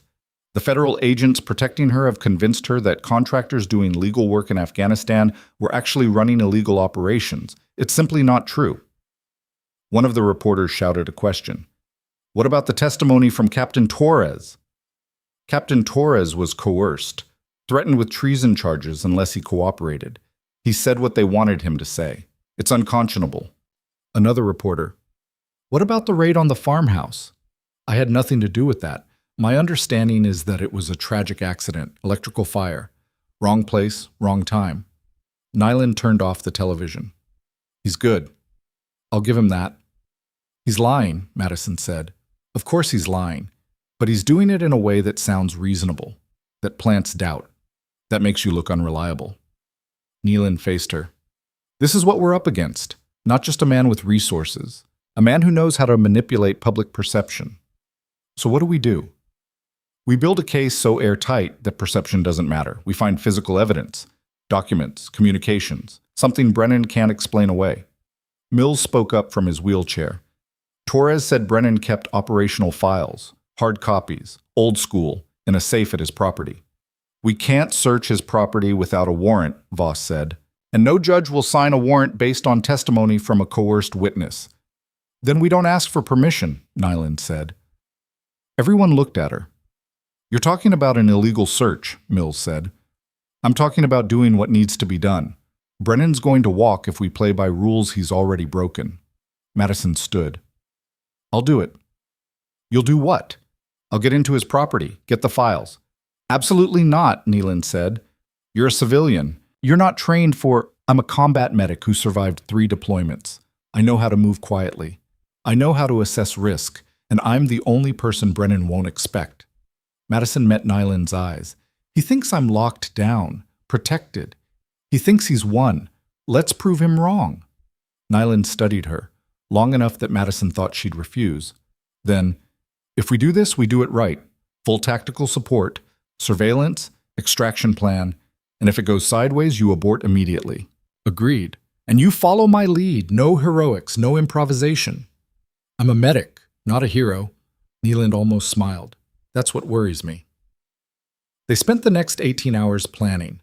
Brennan's property was a 20-acre estate in the hills outside Riverside County. Main house, guest house, security system that was good but not military grade. 2 guards on rotation, 1 dog, German Shepherd, trained but not aggressive unless provoked. The safe was in Brennan's office. 2nd floor, northeast corner, biometric lock. They'd need Brennan's fingerprint or retinal scan to open it, neither of which they had, unless they got creative. Voss pulled up satellite imagery.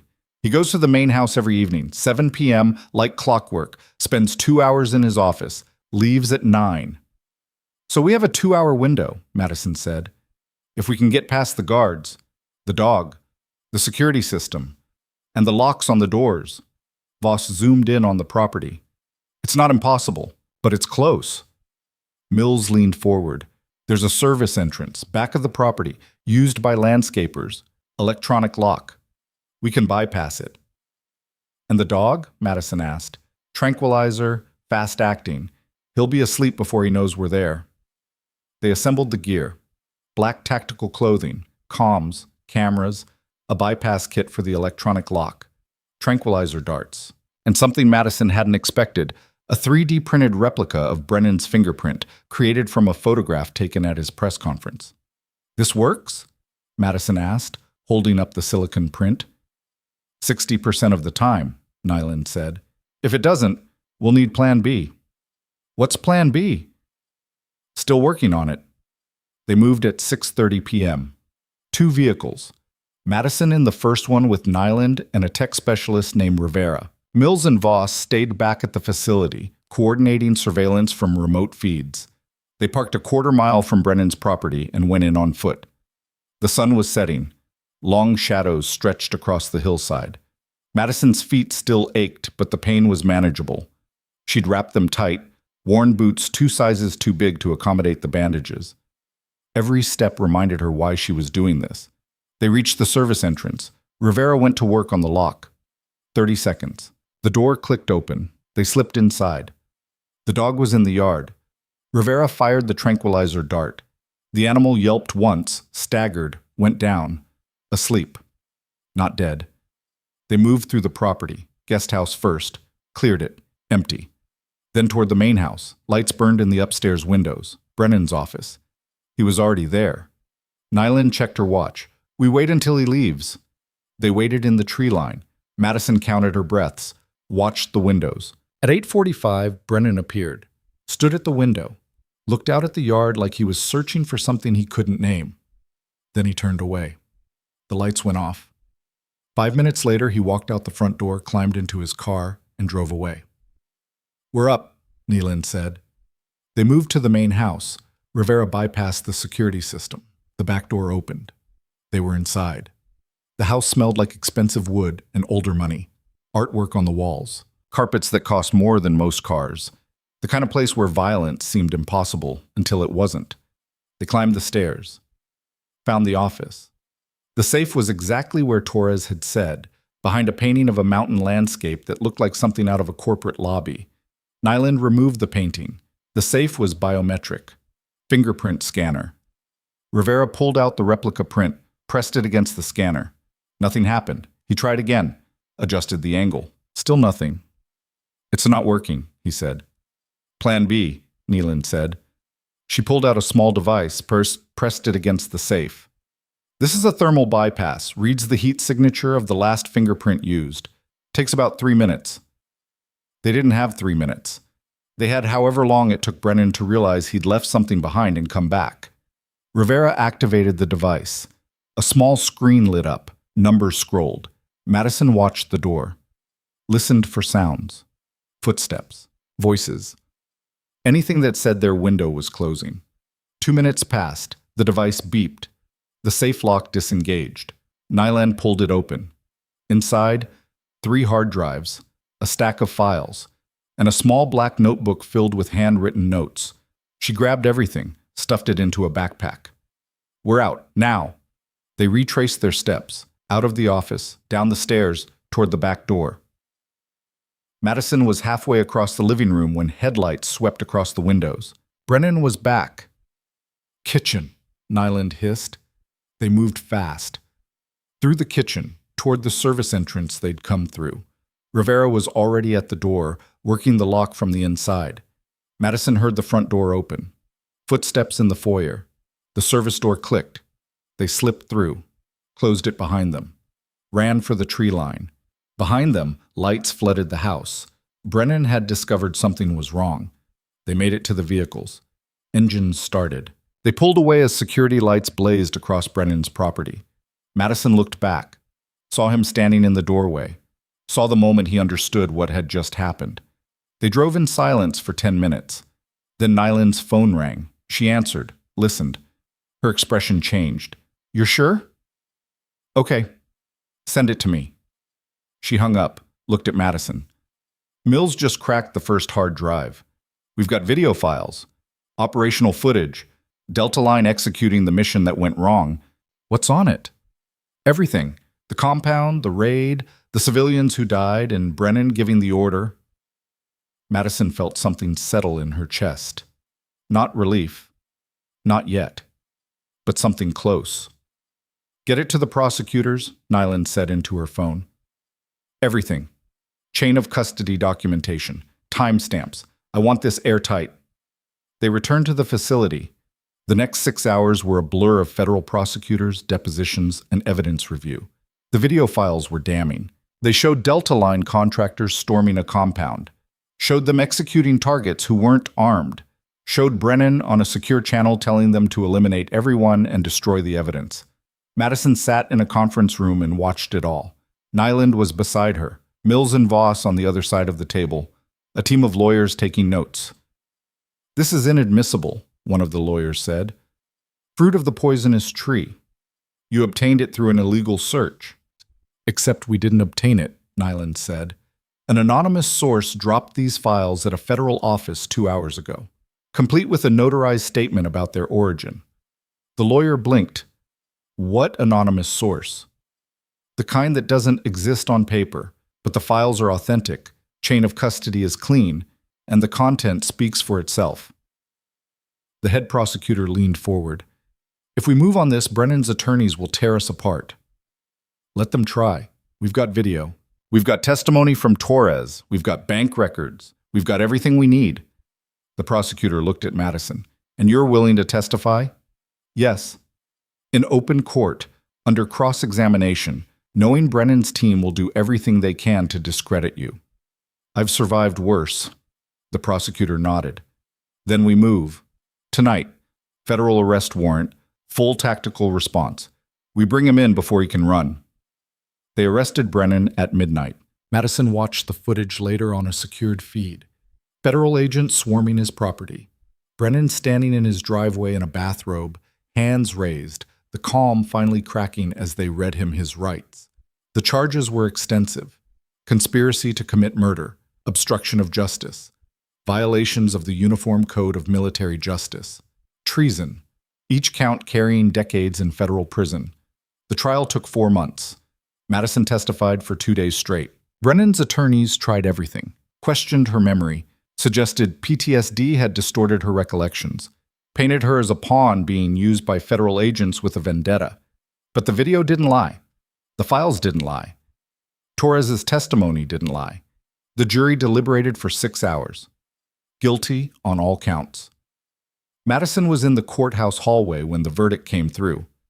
Nyland found her first. It's over. He's done. Sentencing?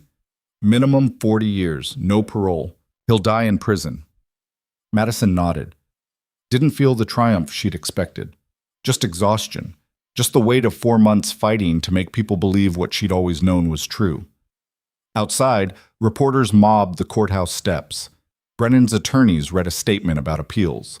The prosecutors held a press conference. Madison slipped out a side entrance and walked to a park 3 blocks away. She sat on a bench, watched people walking dogs, kids on swings, life continuing like the world hadn't just held a man accountable for murder. Her phone rang. Unknown number. She almost didn't answer, then did. Ms. Reese, this is Sergeant Marcus Howell. Madison's hand tightened on the phone. The man who'd led the raid on her house, who'd ignored her when she said they had the wrong address. What do you want? I wanted to apologize for what happened, for not listening, for everything. You destroyed my house. I know. And I've been suspended, pending investigation. But that's not why I'm calling. He paused. I'm calling because you were right, about everything. And I'm sorry I didn't see it sooner. Madison closed her eyes. You put your knee in my spine and called it justified. I did, and I'll regret it for the rest of my life. She didn't respond. What was there to say? Sorry didn't rebuild her door, didn't erase the violation, didn't make her feel safe in her own home again. I understand if you can't forgive me, Howell said, but I wanted you to know. You changed how I do my job, how I see people, and I'm grateful for that, even if I don't deserve your forgiveness. The line went dead. Madison sat there for a long time. Then she stood, walked back to the courthouse, found Nyland waiting by the entrance. Ready to go home? Nyland asked. I don't have a home anymore. Actually, you do. Nyland handed her an envelope. Federal restitution, full property repair, compensation for damages, and a formal apology from the Riverside County Sheriff's Department. Madison opened the envelope. The check was more than she'd made in 2 years at the hospital. They're scared of lawsuits, Nyland said. You could take them for everything they have. I don't want their money. I want them to do better. Then make them. File the lawsuit. Force policy changes. Make sure what happened to you doesn't happen to anyone else. Madison looked at the courthouse, at the building where justice had finally caught up with a man who thought he was untouchable. Okay, she said, let's do it. The lawsuit took another year, civil court this time. Depositions, expert witnesses, policy reviews. In the end, Riverside County settled. $5 million. Mandatory retraining for all officers. Body cameras. De-escalation protocols, and a civilian oversight board with real authority. Madison donated most of the money. Veterans organizations. PTSD treatment programs. Legal defense funds for people who couldn't afford to fight back. She kept enough to rebuild her house, replace the door, fix the walls, put her life back together one piece at a time. On the day she moved back in, Nyland showed up with a bottle of wine and a folder full of documents. What's this? Madison asked. Job offer, defense intelligence, training new medics, teaching them what you know, making sure the next generation is ready for whatever comes. Madison flipped through the papers. The salary was good. The benefits were better. But more than that, it was purpose. It was using what she'd survived to help others survive. When do I start? Whenever you're ready. Madison looked around her living room, at the new furniture, the repaired walls, the space that finally felt like hers again. I'm ready now. 6 months later, she stood in front of a classroom of young medics at a training facility outside Fort Bragg. 20 faces looking at her with the kind of nervous energy that came from knowing you were about to learn something that might save your life someday. My name is Madison Reese, she said, and I'm going to teach you how to stay alive when everything goes wrong. Not just in combat, not just in the field, but in the moments when the system you trust turns against you. When the people who are supposed to protect you become the threat. Because that's when discipline matters most. That's when training becomes survival. She paused. Let it sink in. You're going to learn procedures, protocols, medical interventions.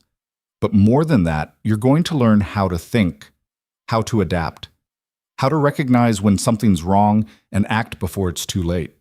Because the difference between living and dying isn't always skill. Sometimes it's just being aware, being present, being 3 moves ahead. One of the medics raised a hand, young, maybe 22. How do you stay 3 moves ahead when you don't know what's coming? Madison smiled, thought about boots on her floor, about zip ties cutting into her wrists, about running through a cornfield with nothing but survival instinct and a colonel who refused to give up. You don't know what's coming, she said, but you know yourself. You know your training, and you trust that when the moment arrives, you'll do what needs to be done. Not because you're fearless, but because you've practiced being afraid and moving forward anyway. The class ended. The medics filed out. Madison stayed behind, organizing notes for the next session. Her phone buzzed. Text from Neeland. Brennan died in prison last night. Heart attack. Thought you should know. Madison stared at the message, felt nothing. No relief, no satisfaction. Just the cold fact that a man who'd spent his life creating chaos had finally run out of time. She deleted the message, picked up her notes, walked out of the classroom into sunlight that felt warmer than it had in years. Because for the first time since those boots had hit her floor, since her face had hit the hardwood, since she'd been dismissed as just another problem to be solved, she wasn't running anymore. She was standing still, and the world was listening. 3 weeks after Brandon's death, Madison received a letter. No return address. Postmarked from Virginia. Inside was a single handwritten page and a photograph she hadn't seen in 6 years. The photo showed her in Afghanistan. Desert camouflage, dusty boots, standing outside the aid station at Firebase Sentinel with 3 other medics. One of them was circled in red ink. A woman Madison barely remembered, dark hair, thin face, the kind of person who moved through deployment quietly and left no impression. The letter was short. Miss Reese, you don't know me, but I knew Victor Kessler. He told me about you before he died, said you were the only person who treated him like he was human instead of just another contractor bleeding on a gurney. He wanted to tell you the truth about Delta Line, about what we did, but Brennan got to him first. I'm the only one left now, and I thought you should know. It wasn't just one operation. It was dozens, over 3 years. We killed people who weren't combatants. We took orders that violated every law we were supposed to uphold. And we did it because Brennan convinced us it was necessary, that we were protecting something bigger than ourselves. I believed him. We all did. Until the bodies started piling up and the lies became impossible to ignore. Kessler tried to walk away. So did 2 others. They're all dead now. I'm only alive because I stayed quiet, because I let fear win. I'm writing this because you didn't let fear win. You stood up when it would have been easier to disappear. And because of that, Brennan died in a cell instead of on a yacht somewhere spending blood money. Thank you for being braver than the rest of us. A coward who's trying to do better. Madison read it twice, looked at the photo, tried to remember the woman's name. Couldn't. She'd been just another face in a rotation of personnel that changed every few months. She folded the letter, put it in a drawer with her medals and the ID card she didn't use anymore. Some things didn't need to be carried. They just needed to be acknowledged and set down. That afternoon, she drove to Mercy General Hospital. Hadn't been back since the raid. The parking lot looked the same, the entrance looked the same. Inside smelled like antiseptic and recycled air, and the particular kind of exhaustion that lived in every hospital corridor. Karen Briggs was at the nurse's station. She looked up when Madison approached. Her face went through 3 expressions in 2 seconds: surprise, relief, something that might have been guilt. "Madison, I didn't think I'd see you again." "I wasn't sure I'd come back." Karen set down her chart. "I heard about the trial, about Brennan. I'm sorry you had to go through all that." "I'm not." Karen blinked. "What?" "I'm not sorry. It needed to happen. And I'm the only one who could make it happen." Madison leaned against the counter. "I came to say goodbye." "You're leaving?" "Taking a job with Defense Intelligence, training medics, teaching them things they won't learn in textbooks." "That's good. That's really good." Karen paused. "For what it's worth, we missed you here. The department hasn't been the same." Madison looked past her at the emergency department. Nurses moving between bays, doctors shouting orders, a patient coding in Bay 3. The same chaos she'd spent years navigating, the same rhythm she could still fall into if she wanted. But she didn't want it anymore. Not because it wasn't important, because she'd found something more important. "Take care of them," Madison said. "I will." She left through the same automatic doors she'd walked through 1,000 times. Didn't look back. Some chapters closed whether you were ready or not. 2 months later, she stood in a federal courtroom in Washington, D.C. Not as a defendant, not as a witness, as an advocate.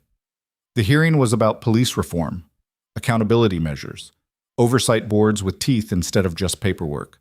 She'd been asked to testify about her experience, about what happened when systems failed and people paid the price. The room was packed: senators, journalists, family members of people who died in raids that went wrong. Madison sat at the witness table with a microphone in front of her and 100 eyes watching. The committee chair leaned forward, Senator Patricia Harmon, steel gray hair, sharp eyes. "Ms. Reese, you've become something of a symbol for police accountability. How does that feel?" "I'm not a symbol. I'm a person who got lucky. I had resources. I had federal agents who believed me. I had training that kept me alive long enough to fight back. Most people don't have any of that." What would you say to people who argue that cases like yours are outliers? That most law enforcement operates ethically? Madison looked at the senator, thought about Howell's knee in her spine, about being dismissed before she could even speak, about how close she'd come to being another name in a file marked justifiable force. "I'd say they're not paying attention. My case wasn't an outlier. It was just the one that got caught. There are thousands of people who've had their doors kicked in, their lives destroyed, their voices ignored, and they didn't have Lieutenant Colonel Nyland pulling federal authority. They didn't have video evidence. They just had trauma and a system that told them to be grateful they survived." The room went quiet. Harmon made a note.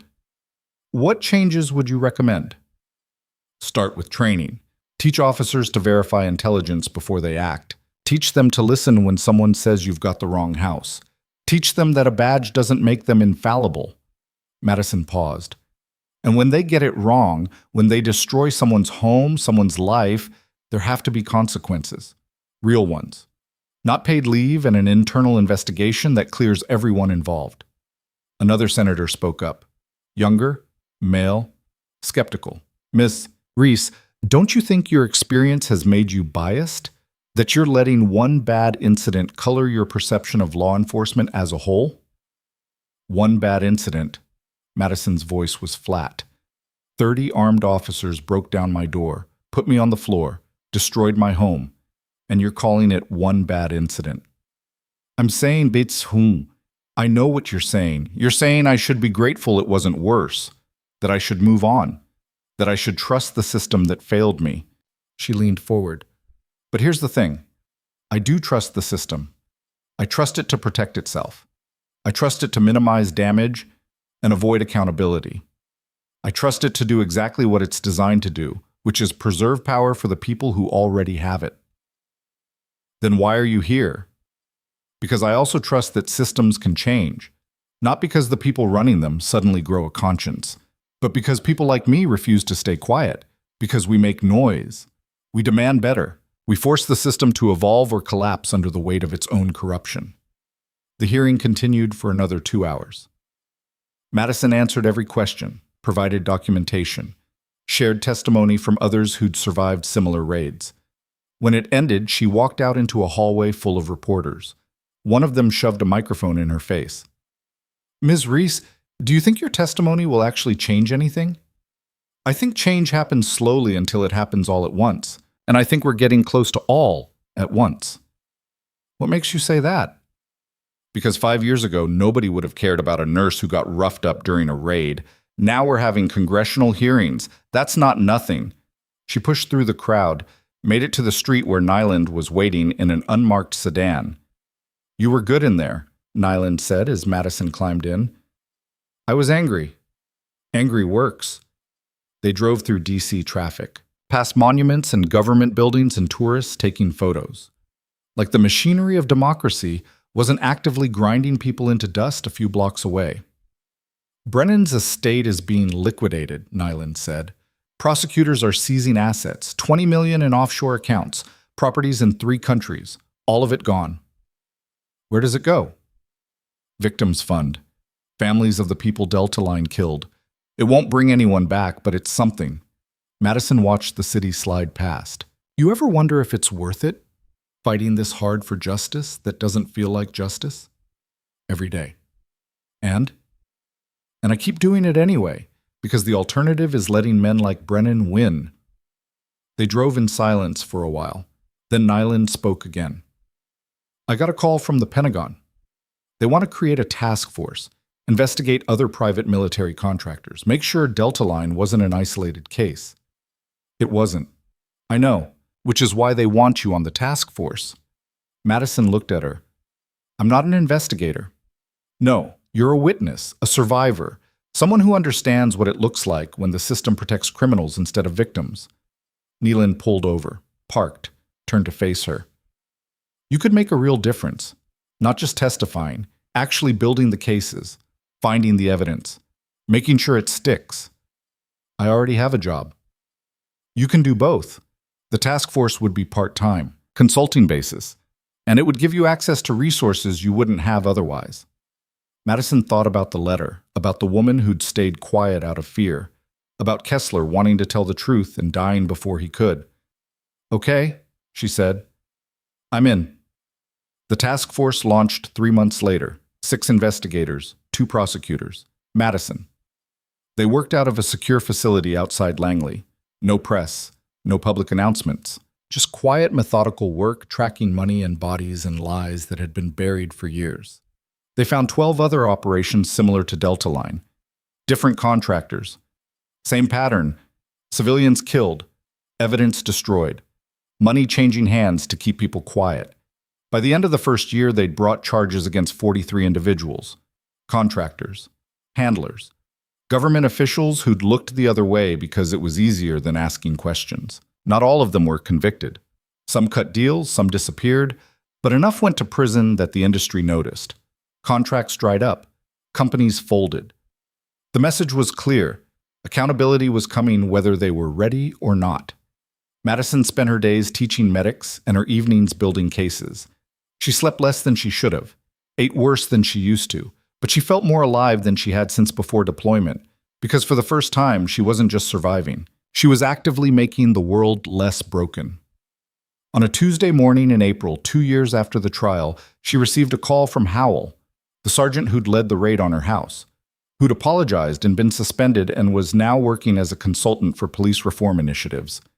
"Ms. Reese, I know I don't have the right to ask for anything from you, but I'm calling anyway." "What do you want?" "I'm training a new class of officers, teaching them de-escalation, how to avoid the mistakes I made, and I was hoping you'd come speak to them." Madison's first instinct was to refuse, but she thought about the letter, about the woman trying to do better, about how change required people to be uncomfortable. "When?" "Next week, Tuesday afternoon. I'll send you the details." She hung up, stared at her phone, then called Nyland. "Bad idea or terrible idea?" Madison asked. "Depends. What are we talking about?" "Howell wants me to speak to his training class." Nyland was quiet for a moment. "What do you want to do?" "I want to tell him to go to hell." But maybe that's not the point. Maybe the point is making sure the next generation of cops doesn't repeat his mistakes. Then you have your answer. The training facility was in Riverside County, same building where Howell had worked before his suspension. Madison walked through doors she'd never wanted to see again, down corridors that smelled like coffee and industrial cleaner. Howell met her in the lobby. He looked older, thinner, like the weight of what he'd done had settled into his bones and wouldn't let go. "Thank you for coming," he said. "I didn't do it for you." "I know." He led her to a classroom, 30 officers in training, young faces, eager, ready to prove themselves. The same energy she'd seen in medics who thought deployment would be an adventure instead of a grinding test of everything they believed about themselves. Howell introduced her, gave her background, then stepped aside. Madison stood at the front of the room, looked at faces that would decide whether to kick down doors or knock, whether to listen or assume, whether to see people as threats or human beings having the worst day of their lives. "My name is Madison Reese," she said. "2 years ago, Sergeant Howell led a raid on my home. They broke down my door, put me on the floor, destroyed everything I owned. And they did it because someone gave them bad intel, and they didn't bother to verify it before they acted." The room was silent. "I'm not here to tell you that all cops are bad. I'm not here to demonize law enforcement. I'm here to tell you that you have power, real power, the power to ruin lives with a single decision. And that power comes with responsibility that most of you aren't ready for." One of the trainees raised a hand. "How do we know when to act and when to wait?" "You don't. Not always. But you can start by asking questions, by verifying, by treating every call like someone's life depends on you getting it right. Because someone's life does depend on it, even if it's not in the way you expect." Another hand. "What should we do when we make mistakes?" "Own them. Immediately. Completely. Don't hide behind procedure or union protection or the thin blue line. Step up. Apologize. Do everything you can to make it right, and then do better." She spoke for 40 minutes, answered questions, shared details about the raid that still made her stomach turn. When she finished, Howell walked her to the parking lot. "I meant what I said," he told her, "about being grateful. You changed how I see this job. That's not enough." "I know, but it's a start." She drove back to her house, the one she'd rebuilt. The door that didn't hang quite straight but opened anyway. Inside, she made coffee, sat at the kitchen table, looked at the spot where she'd been forced to the ground. The bruise on her cheekbone had faded months ago. The fear took longer. Some mornings she still woke up listening for boots on the floor. Some nights she still checked the locks 3 times before she could sleep. But she was here, still standing, still fighting. Her phone buzzed. Text from one of the task force investigators. "Just arrested another handler, Sentinel Ridge. Your intel was solid. This one's going down." Madison smiled, typed back, "Good. Who's next?" The response came immediately. "We've got a list." She set down her phone, looked around her kitchen, at the life she'd reclaimed piece by piece, at the space that was hers again, even if it would never feel quite the same. A knock at the door made her tense. She checked the peephole, saw Voss standing on the porch holding a bottle of wine and a folder. Madison opened the door. "You're early." Traffic was light. Voss walked in, set the wine on the counter. "Got the final numbers on the civil suit settlements. Riverside County's paying out $12 million across 8 cases. Yours was the catalyst." 8 people shouldn't be a victory. It's 8 people who got justice they wouldn't have gotten otherwise. That's not nothing. They opened the wine, sat on the couch that had been replaced after the raid. Voss pulled out the folder. Inside were photographs, case files. People who'd survived raids, people who'd lost family members, people who were finally being heard. "This woman," Voss said, pointing to a photo, "had her door broken down because the department got the address wrong. She was 83, spent 2 weeks in the hospital with a broken hip." "What happened to the officers?" "Reprimanded, no criminal charges." Madison felt the familiar anger rise. "That's not justice." "No, but she's suing, and she's using your case as precedent. The county's going to settle. She'll get enough to cover medical bills and then some." They went through the folder, story after story, lives upended, some getting justice, some still fighting, all of them connected by a system that valued efficiency over accuracy and power over people. You ever regret it? Voss asked. Going through everything you went through? Madison thought about it, really thought. No, I regret that it was necessary. But I don't regret fighting back. Even knowing what it cost you? What did it cost me? My sense of safety? I got that back. My job? I found a better one. My faith in the system? She shook her head. I never had that to begin with. Voss laughed. Fair point. They finished the wine. Voss left. Madison cleaned up, locked the door, checked it twice, then forced herself to walk away. In the bedroom, she pulled out the wooden box. The medals, the ID card, the letter from the anonymous woman. She added something new, a newspaper clipping from the trial. The headline read, Brennan convicted, justice for Delta Line victims. She closed the box, put it back in the drawer. Some things needed to be kept, not as reminders of trauma, but as proof that survival was possible, that standing up mattered, that one person refusing to be silent could change everything. 6 months later, she stood in front of a crowd at a veterans center in Philadelphia. 200 people. Veterans, active duty, families. People who'd been through wars and came home to discover new battles waiting. The moderator introduced her, listed her achievements, the trial, the task force, the congressional testimony, made her sound like someone who had it all figured out. Madison took the microphone. I'm going to be honest with you. I don't have it figured out. I still check my locks too many times. I still flinch when I hear loud noises. I still wake up some mornings and wonder if any of this made a difference. The room was quiet. But then I remember something a friend told me. She said change happens slowly until it happens all at once. And I think we're in that slow part, the part where it feels like nothing's moving, where every victory is small and every setback feels massive. But we're building something. We're creating a record. We're making noise. And eventually that noise becomes impossible to ignore. She paused, looked at faces that understood, that had survived their own wars and were still fighting. You're not broken because you're angry. You're not weak because you're struggling. You're human. And being human means sometimes the world knocks you down, and you have to decide whether to stay down or get back up. I chose to get back up, not because I'm brave, but because staying down felt like letting them win, and I wasn't about to give them that satisfaction.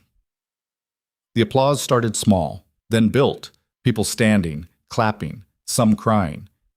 Madison stood there and let it wash over her, not because she thought she deserved it, but because they needed to see that surviving was possible, that fighting back worked, that one person could make a difference even when the odds said otherwise. After the event, people lined up to talk to her, to share their stories, to ask for advice. She stayed for 3 hours, listened to every story, offered what guidance she could, gave out the task force contact information to people who needed it.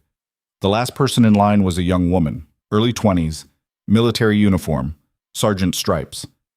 Ms. Reese, I'm deploying next month, combat medic, and I'm scared.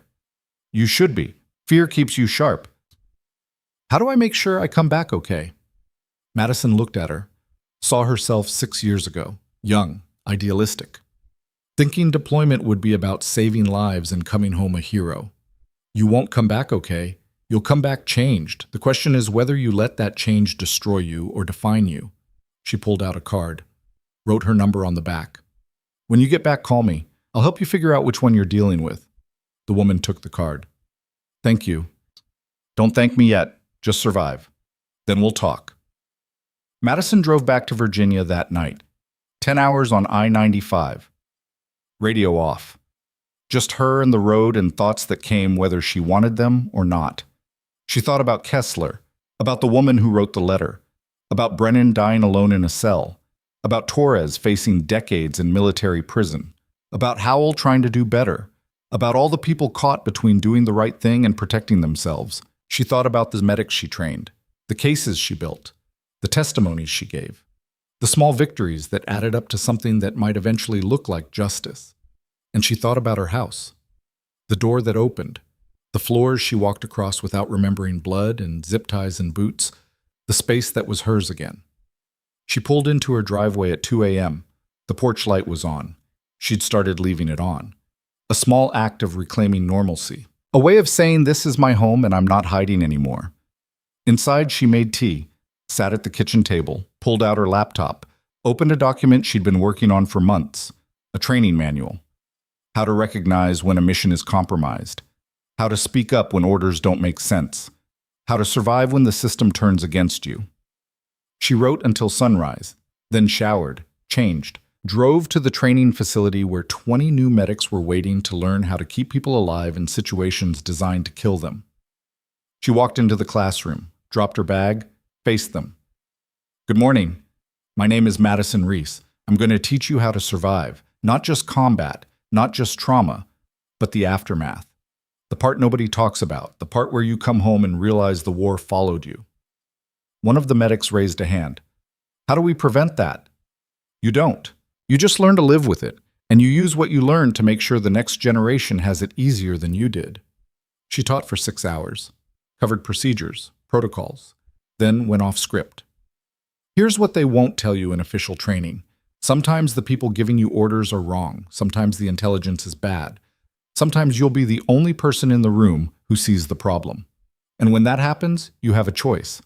Stay quiet and be complicit, or speak up and face the consequences. What if speaking up destroys your career, someone asked. Then you rebuild. You find something else. You use what you know to do better work somewhere else. Madison leaned against the desk. Your career isn't worth more than your conscience, and your conscience is the only thing you take with you everywhere you go. The class ended. The medics filed out. Madison packed her bag, drove to the task force office, spent 4 hours reviewing evidence for a new case, made 3 calls to prosecutors, flagged 2 contractors for additional investigation. At 6 p.m., her phone rang. Nyland. We got him, Nyland said. The handler who coordinated the operation that killed Kessler. He's in custody, talking, giving up names. Madison closed her eyes, felt something release in her chest. How many names? 15 so far, including 2 government officials. When do we move? 72 hours. I need you to prep testimony. This goes to trial. You're the connecting thread. I'll be ready. She hung up, looked around the office, at the evidence boards, the photographs, the files representing lives destroyed and justice delayed. It wasn't finished, would never be finished, but it was moving, slowly, inevitably, toward something better. That night she drove home, checked the locks once, made dinner, sat on the porch with a glass of wine, and watched the sun set over hills that had witnessed her survival and her transformation. Her phone buzzed, text from the young sergeant deploying next month. I'm scared, but I'm ready. Thank you for the advice. Madison typed back. Fear means you're paying attention. Trust your training. Come home. Then call me. She set down the phone, finished her wine, went inside, locked the door, didn't check it again. In the bedroom, she looked at the wooden box one more time. The medals, the memories, the proof that she'd survived something designed to break her. She closed the drawer, climbed into bed, stared at the ceiling, thought about the woman she'd been 2 years ago, waking up to make coffee, living a quiet life, expecting nothing more than routine. Thought about the woman she was now, teaching, fighting, building cases that took down people who thought they were untouchable. She'd been broken, rebuilt, changed into something harder and sharper and more dangerous to men who'd counted on her silence. They'd put their knee in her spine and called her nobody. They'd destroyed her home and expected her to disappear. They'd underestimated her completely, and that mistake had cost them everything. Sleep came easier than it had in years. No nightmares, no waking up listening for boots. Just rest earned through survival and fighting and refusing to let fear make her small. When she woke the next morning, sunlight was streaming through windows she'd replaced herself. Coffee was brewing on a timer she'd set. The world outside was continuing whether she was ready or not. She was ready. She'd been ready since the moment she told them to check the address. Since the moment she survived what should have destroyed her. Since the moment she decided that being underestimated was a weapon she could wield better than anyone expected. They'd wanted her silent, scared, broken. Instead, they'd created someone who knew exactly how much power lived in refusing to back down. Someone who understood that justice wasn't given. It was taken. Piece by piece, case by case, testimony by testimony. Someone who'd looked at a system designed to protect the powerful and said not anymore. Her name was Madison Reese, and she was just getting started.